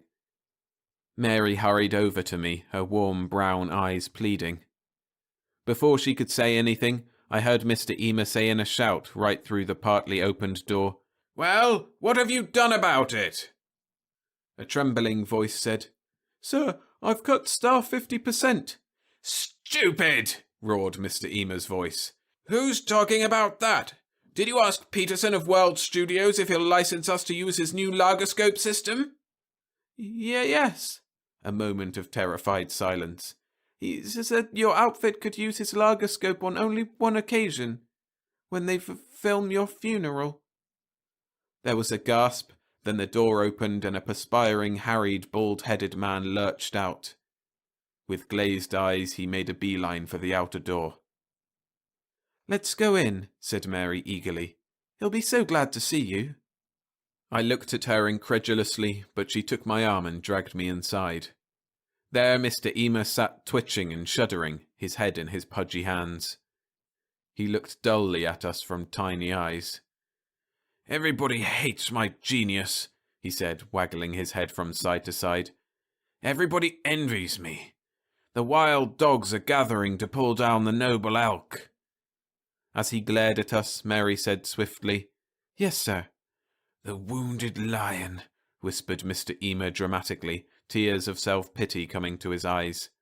"Surrounded by jackals and laughing hyenas. I am dying of my wounds." He uttered a wail. Everybody's got a new filming system but me. He drew a deep breath. Who the hell are you? He demanded. Began Mary. Wait a minute, he said. He grabbed a phone from the 6 on his desk.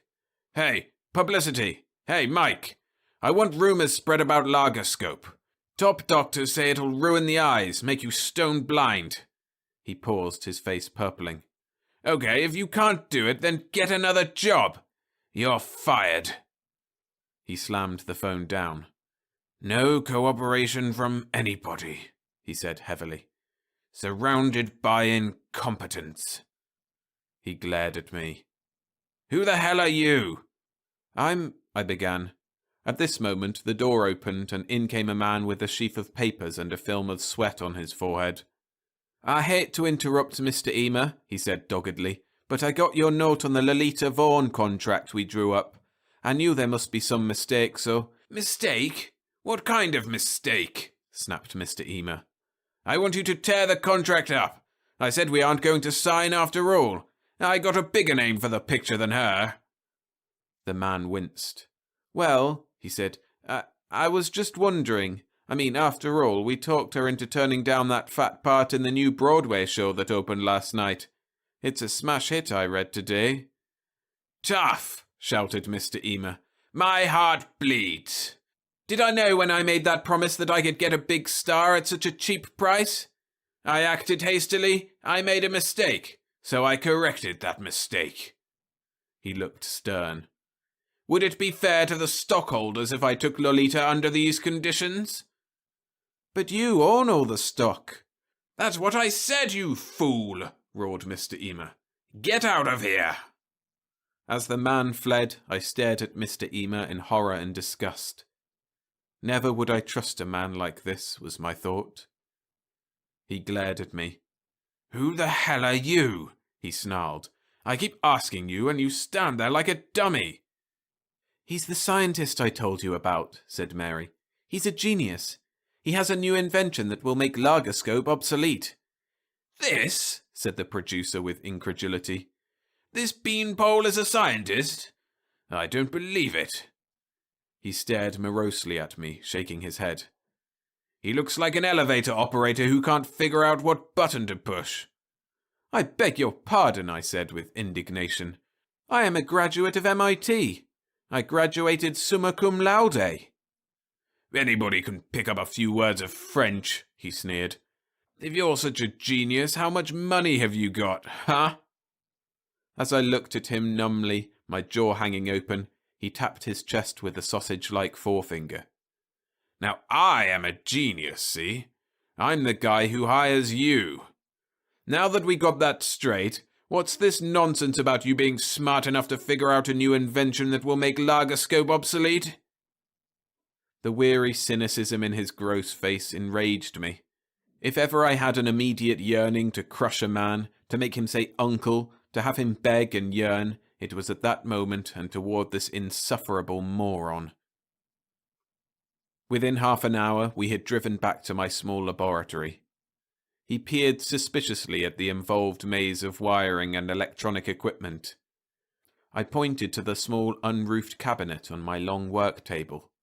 It was 2 feet deep, and the 4 walls, which were 3 feet long, were studded with small tubes I'd rather not describe, since I've developed them myself and they produce a new kind of ray. That's my camera, I said. It looks more like a diathermy machine or a sweatbox for reducing, he said skeptically. How's it operate? I set a few dials and went to find Susie, my white cat. Here, pussy pussy, I said tenderly. The man's gone nuts, said Mr. Eamer in disgust. Take it easy, I snapped. That's how I made my strange discovery. I was doing a test on the effect of a new kind of radiation on fabrics, and Susie, my cat, walked over the equipment. First, she stepped on a dial, turning it accidentally to full power. Then she wandered into the box. So what? Watch and see, I said. I got Susie, and she complacently allowed herself to be put into the box.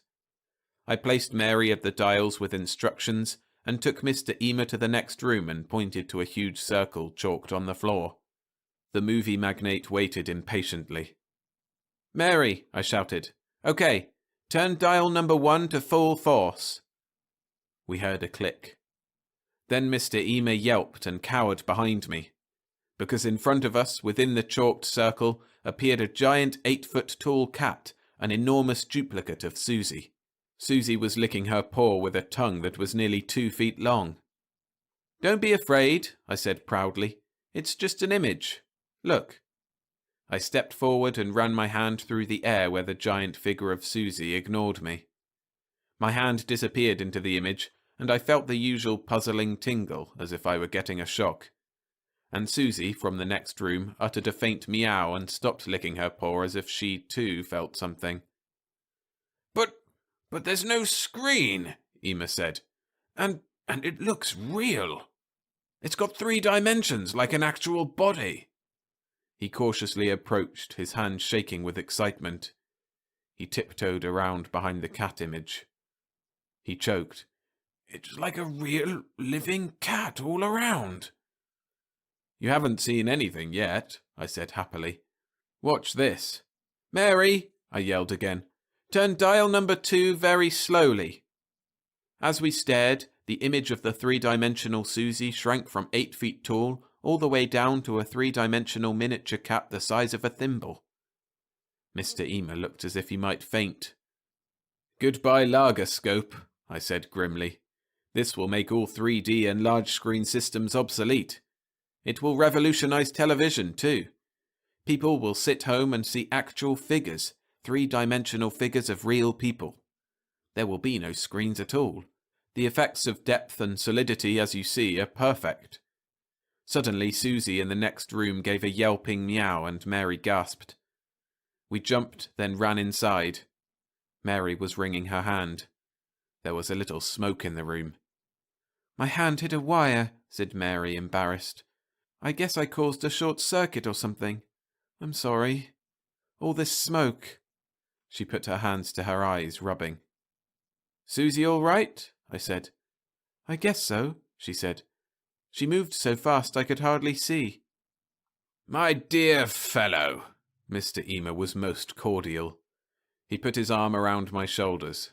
He was beaming at me. He was offering me a fat cigar. "What a wonderful invention.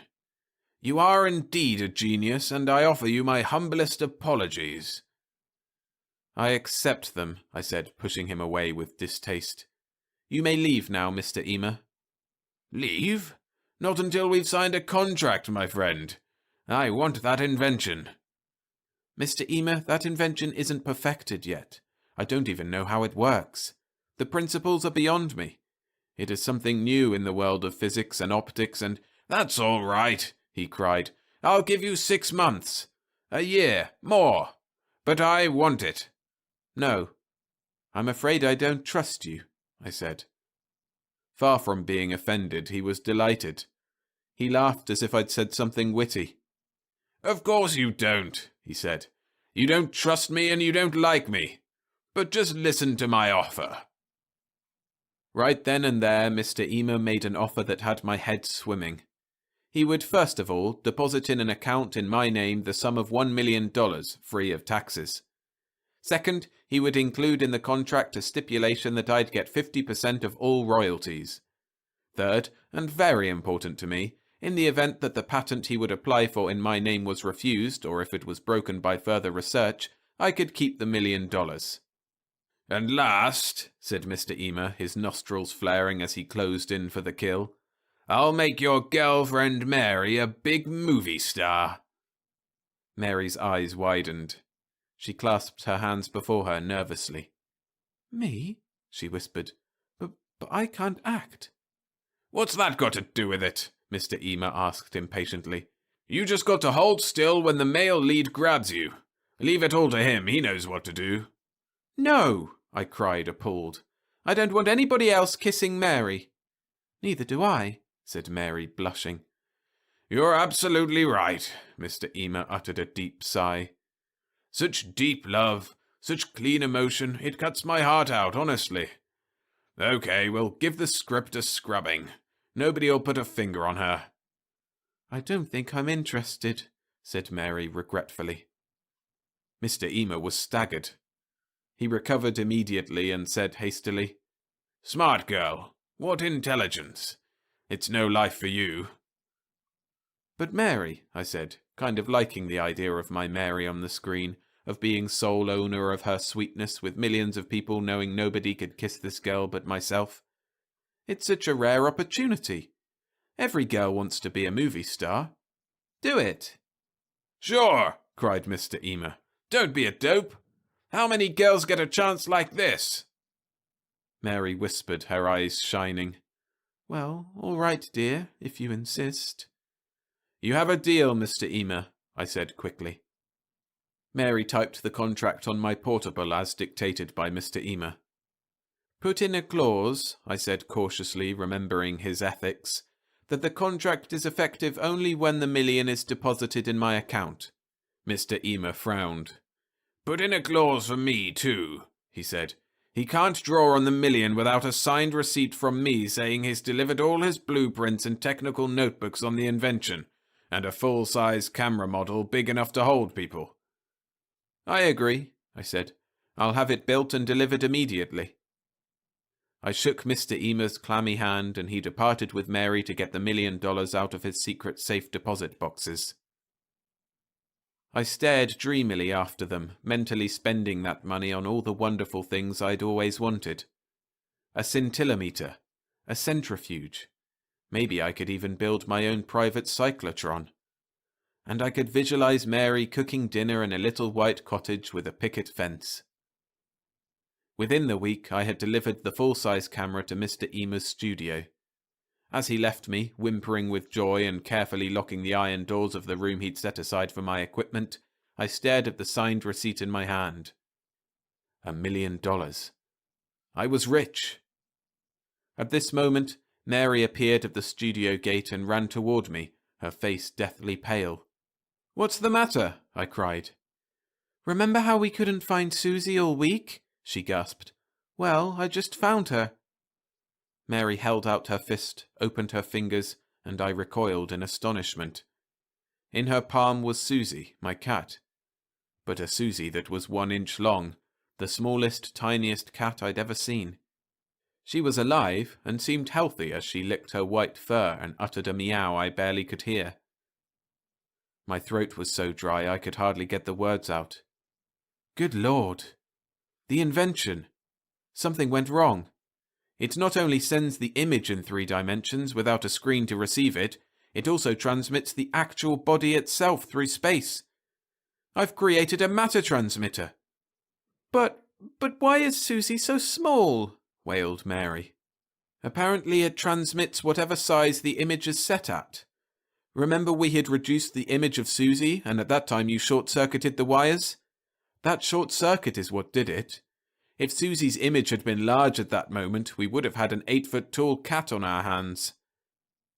I paused, appalled, my eyes clinging to the incredible 1-inch cat now peering over the edge of Mary's hand at the ground below. It shrank back fearfully. "My God," I whispered. I turned, and with Mary close behind me, made a beeline for Mr. Ema. We finally found him and got him alone. Mary opened her palm and without a word showed him Susie. Mr. Ema's eyes bulged and his jowls turned ashen. Susie scratched her ear with her miniature rear left foot, and I idly wondered just how small Susie's fleas were. "I warned you," I said grimly, "that I didn't know how this thing worked or the principles behind it. This is what's liable to happen whenever there is a short circuit in the camera box. I don't know why it happens, but it's too dangerous to use. If you want to call off our deal—" No, no, no, said Mr. Ema rapidly. A cunning look came over his face. "I'm sure you can work the bugs out of it, can't you? I'm sure you're anxious to do more research on it." "Indeed I am," I said warmly. "You are a man with the true scientific spirit." "Go right to work," he said urgently, his fascinated eyes never leaving Susie. "Work night and day and night. I'll never leave your side. We must learn how this gadget works." That's what we did. Making Susie comfortable in a matchbox, we set to work in the dead of night when no inquisitive eyes might see our strange experiments. Mary made us pots of steaming coffee, and Mr. Emer paced helpfully back and forth, uttering unclear mumbles as I toiled the long, wearying hours. It did not take long for me to gain an empirical understanding of what I had, by which I mean that, like electricity in its early days, the mysterious force could be utilized, made to perform, without complete understanding of its basic nature. The night came when I had full control of the machine. We stood staring at it in awe. We made Susie her normal size again. We had enlarged the image of an old shoe, recklessly aimed the projector out toward the country, and flipped the short-circuit switch that sent it out in space as solid matter. After 3 breathless days, we read the puzzled report in the newspapers. A shoe 8 feet long and 3 feet high had been found in the backyard of a summer cottage. It was a 3-day wonder, until somebody advanced the theory that it was obviously a prop of some kind of musical comedy movie. I looked at my machine with the sense of having created one of the greatest wonders of science. My voice was trembling with pride as I said to Mary and Mr. Emer, "The things that can be done with this invention. The incredible things." "Yes," said Mr. Emer, gloating. "And it's mine. All mine." "You'll be the biggest man in the movie industry," I said solemnly. "You made a good investment." Mr. Emer gave me a strange smile. "You are a great inventor, my boy, but you have a small imagination." "Biggest man in Hollywood, did you say? The only man in Hollywood, you mean? Why, do you realize what I can do with this machine? I can own Hollywood, television, Broadway, and I'll make a list of people I don't like that I'll get even with. Why, I can be master of the entertainment world." The blinding realization of what I had done flared in my numbed brain. I had given a tremendous scientific weapon to a ruthless moron, and there was nothing I could do because he had my blueprints locked in his safe. I stepped forward and with full force hit Mr. Emer on the jaw.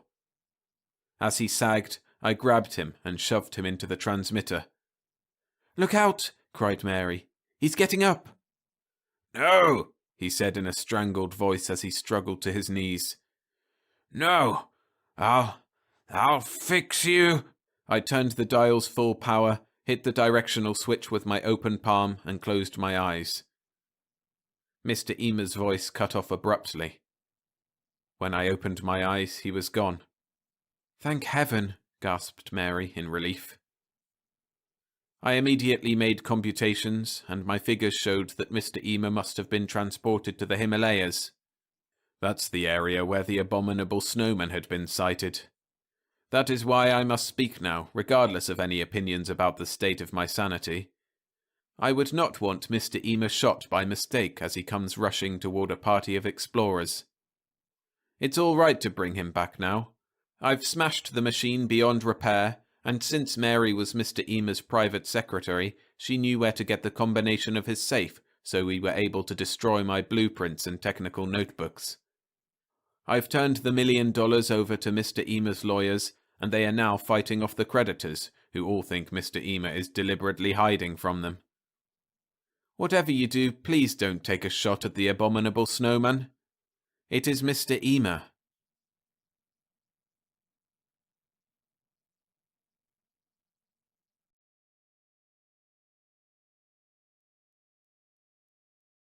Tourists to Terra by Mack Reynolds. Narrated by William Skye.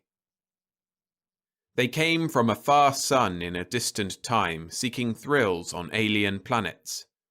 Earth was their latest stop, and its puny humans promised good sport. Diomed of Argos, son of Tydeus, drew his sword with a shout and rushed forward to finish off his Trojan opponent before help could arrive. Suddenly he stopped and threw up a shielding arm before his eyes.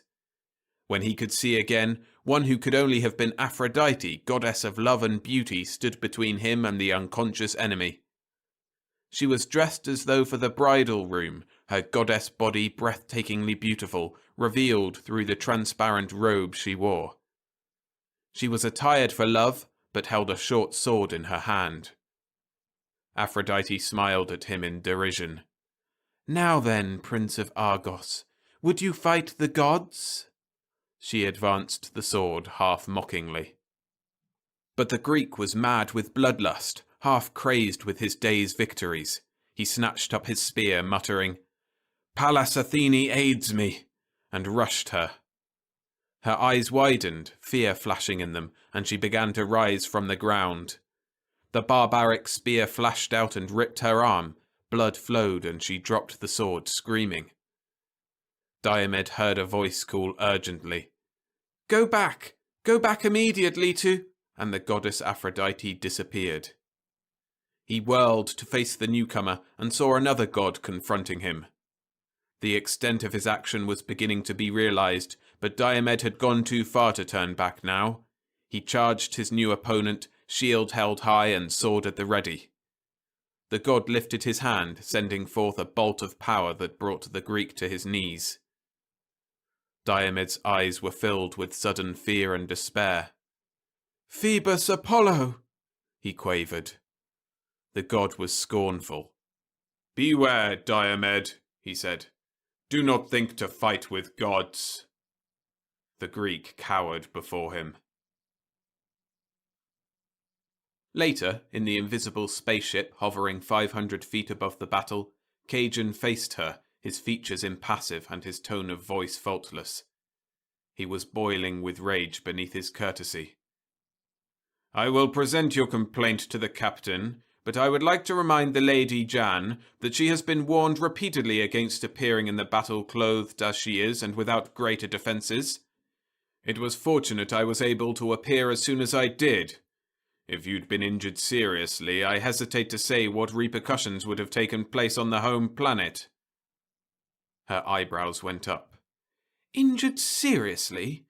Just what do you mean by that? Do you realize this horrible wound will probably take half the night to heal? You saw that barbarian was insane. Why didn't you come to my assistance sooner? You haven't heard the last of this, you inefficient nincompoop. When we return home, I'll have you stripped of your rank." Cajun's face remained blank. "Yes, your ladyship," he said. "And before I go, may I deliver a message from the lady married? She said they await you in the salon." She drew a cape about her and, without speaking further, swept from the compartment. A muscle twitched in his cheek. "Parasites!" he muttered savagely, and turned to go to his own quarters where he could change from this ridiculous glittering armour into his own uniform as ship's officer. The Lady Jan stormed into the salon where the others had gathered to try the new concoction the steward had named Ambrosia. Some of them still wore their costumes, others had changed into the more comfortable dress of their own world. Her eyes blazed at them. "Who in the name of Macrid told that Greek he would conquer anyone he fought today, even a god? The damned barbarian nearly killed me." The Lord Darren laughed gently. "It was married. She was playing the goddess Athene. The sport was rather poor with that new bow of hers, so she thought she'd inflame one of the Greeks and see just how berserk he would become if he thought he had the protection of a goddess." "He could have killed me."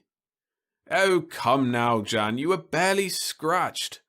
Besides, Marid didn't know this Greek Diomed was going to run into you, or that he'd have the fantastic nerve to attack whom he thought one of his gods." She took up a goblet of the new drink, but she wasn't placated. "I'm of the opinion this stop shouldn't be made. It's too dangerous. I'm going to insist Captain Foreign blast the city and obliterate both sides of this barbaric conflict." The lady married, who was still dressed in her Pallas Athene armour, broke in. "Don't be so upset, Jan. We're sorry that brute hurt your arm, but what can you expect on this type of cruise? They guaranteed us thrills, didn't they? The very dangers we face are what we're paying so highly for." She laughed lightly. "Besides, that costume you wear as Aphrodite. Really, I don't know why you didn't get worse than a scratch on the arm. These Greeks aren't exactly civilized, nor exactly cold-blooded either." The other's face went red and she snatched another of the drinks from a tray. "Nevertheless, I'm going to complain. This war is absolutely too perilous to be part of the tour, and after all the trouble we went to in order to learn their fantastic languages and customs, why, I was under that damned psycho-study impressor for nearly 2 hours." Captain Foreign had entered behind her. "I agree with you, Lady Jan, and can only apologize. I should have realized last week when Lord General Barris, fighting in the battle as the god Ares on the Trojan side, was speared by this same Greek. The company would never hear the end of it if on one of these cruises a passenger was seriously injured." The Lord General Barris shrugged. "It was wonderful sport. I killed a score of the beggars that day. I don't know how that one found a chink in my armor. I'll take measures against my costumer when we return home." He grinned wryly. "I doubt if the Emperor would appreciate having one of his generals killed in a primitive war while on leave." "I think I'll have to take a crack at this Diomed myself," Lord Doran said. The lady married laughed. "If I know you, you'll do it with a blaster from 100 feet in the air above him." Doran smiled in return. "Of course. Do you think I'd make a fool of myself by going down into their battle as Barris does? It's insane. This hand-to-hand conflict is much too risky." The captain changed the subject. "I'm sure you'll all appreciate our next stop," he said. "I plan to visit an even more astounding planet than this. We are to fight the swamp dragons of Venus." "From what distance, Captain?" Lord Doran drawled. The captain smiled. "Their poisonous breath reaches 1/2 a mile, so it will be necessary to use long-distance weapons." Lord General Barris scowled. "It sounds too easy. I like to fight humanoids. There's more thrill in killing when your opponent looks like yourself as to these earthlings." The Lady Jan was nearing the nasty stage of intoxication. "It wouldn't be so thrilling if you weren't provided with defenses making it practically impossible to be hurt. You wouldn't enter these battles if you weren't sure you'd come out safely." "I wouldn't deny it. Sport is sport, but I have no desire to be killed at it. At any rate, I'm opposed to killing these swamp dragons. It sounds as though it would be boring, and Macrid knows. We had enough boredom butchering those dwarfs at our last stop." The lady married backed him. She also thought Venus unattractive. If the captain was of the opinion this war was too dangerous, wasn't there some other conflict on this planet? The captain told them he'd consult with his officers and let them know in the morning. One thing was sure, Captain Foreign thought as he made his way toward the officers' mess. He'd have to get this group of thrill-crazy wastrels away from Troy. If one of them was hurt badly, he'd undoubtedly lose his lucrative position on the swank cruise ship. The idea was his own, really, and a good one. In a luxury-mad world, the cry was for new titillations, new pleasures, new planets on which to play, new drugs to bring even wilder dreams, new foods, new drinks, new loves, but most of all, new thrills. Yes, the idea of taking cruise ships of wealthy thrill-seekers to the more backward planets and letting them join in primitive wars had been his. It proved the thrill supreme. His cruises were the rage of 6 planets, and the company had increased his pay several times in the past few years. But he knew it could crumple like a house of cards given one serious injury to a wealthy guest. The theory of the cruise was to let them kill without endangering themselves. The stop at Troy had, as a rule, been a successful one. The Greeks and their opponents were both highly superstitious and readily accepted the presence of the aliens from space as gods taking place in the battle.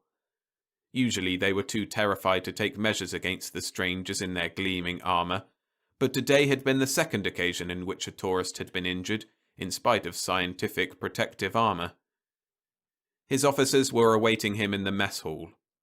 They too had been conscious of the wounds suffered by the thrill-seeking guests, and hadn't liked it. Lady Jan was the daughter of a noble strong enough to have them all imprisoned if the whim took him. Captain Foran growled. Have any of you an idea? I proposed the Venus trip, but although they admit being leery about further risks here, they prefer fighting humanoids. First Officer Cajun said, Perhaps it would be better to head for the home planet, Captain. Captain Foran shook his head. We can't do that. The cruise has another week to go. If we went back now, it would be obvious that something had happened and just bring matters to a head. If we can give them another week of thrills, possibly they'll have forgotten their wounds by the time we return. The chief engineer turned to Cajun. At what stage of development is this planet? I believe it's at HA. Why? I was wondering at the possibility of going forward a few thousand years in time and participating in a war that dealt less in hand-to-hand conflict. They could have their fill of killing with a minimum of danger, protected, of course, with suitable anti-projectile force fields. Cajun went over to the ship's predict informer and spoke into its mouthpiece. What will be the military development of this planet in 2,000 or 3,000 years, and would it be safe to take the ship into that period? They awaited the answer, which came approximately 1 minute later.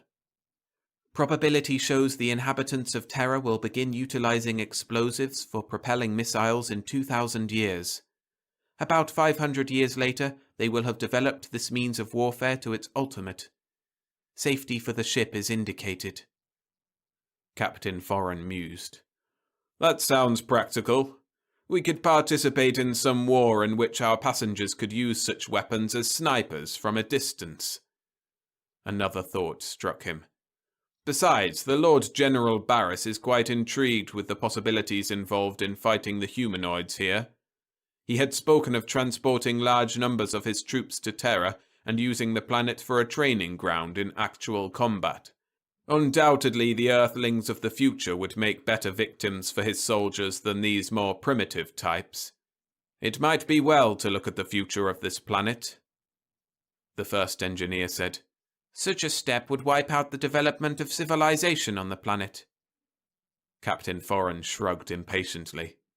He ordered Cajun to make immediate preparations to take the ship forward 2,500 years, and gave instructions to a sub-officer to locate a suitable conflict as soon as they arrived, so that the guests could begin their participation when they awoke in the morning. The ship arrived effortlessly in its new location in time, but when the sub-officer returned from his patrol, First Officer Cajun took him to the captain's quarters himself. He saluted. I don't believe this is quite it, Captain. Why not? Weren't there any wars in progress? Cajun said. It wasn't that. There were several. They don't seem to have reached the development for which we were looking. For instance, in the region in which we've landed, the first stage of a conflict between two nations have begun. The countries are called Mexico and the United States, and they're fighting over the northwestern possessions of the former, although, as always, both sides claim they are involved for idealistic reasons. However, the fighting still consists, to an extent, of hand-to-hand conflict. The soldiers carry explosive-propelled missile weapons, but they're usually slow in loading and single-shot in operation. Swords are carried at the ends of these weapons so that after it is fired, the soldier may dash forward and engage his enemy personally. The captain was glum. That's as bad as before, and I can't risk our passengers in any more hand-to-hand combat. Sir, these humanoids on Terra seem slow in progressing, but I have an idea if we move forward another 100 years, they will be using automatic weapons, and hand-to-hand combat will be antiquated. The calendar system they use calls this the year 1845. I suggest we travel forward to 1945. Captain Foran made a snap decision. All right, we'll go forward a century. As soon as we arrive, have a patrol go out again. When Captain Foran awoke in the morning, the hot desert sun was already well into the sky. The invisible spaceship had stationed itself 100 feet off the ground in an area in which there were no signs of habitation and few of the works of man. He strode leisurely to the control room and returned to the greetings of the morning watch. Any word from the patrol as yet? He asked. First Officer Cajun was worried. No, sir. and he should have been back long before this. I trust nothing has happened to him. Has he reported at all? Only once, several hours ago. Evidently there is a globe-wide war raging. Cajun ran his tongue over thin lips. Our passengers should have excellent sport. In fact, Captain, if you can spare me, I would like to participate myself. Captain Foran looked at him and laughed. You also? I'm afraid this must be a racial characteristic, this love of imposing death.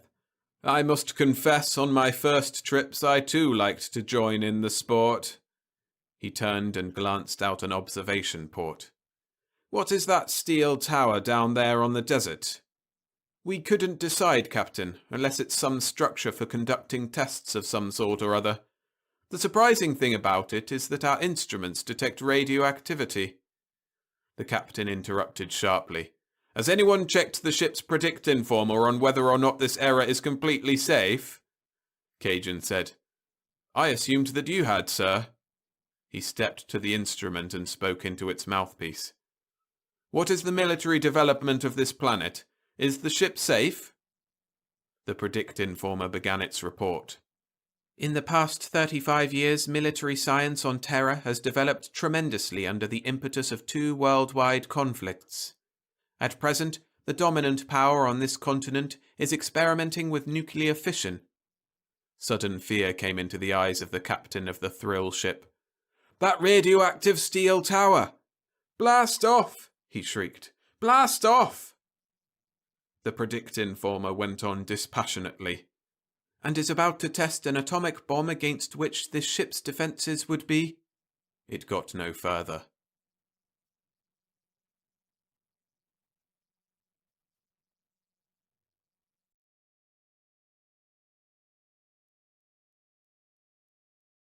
Thanks for listening. If you'd like to support the channel, please hit the like button so this and other videos can spread to more people. And to contribute further, you can go to patreon.com/storiesfromthesky_SFF to help me as a creator and get 6-month early access to full novels I narrate and exclusive monthly novelettes like The 64 Square Madhouse by Fritz Leiber, who wrote Kreativity for Cats at the start of this video. Or, staying on YouTube, you can enjoy my other collections of short stories like 5 zany and diverting sci-fi short stories, a link to which is on screen now.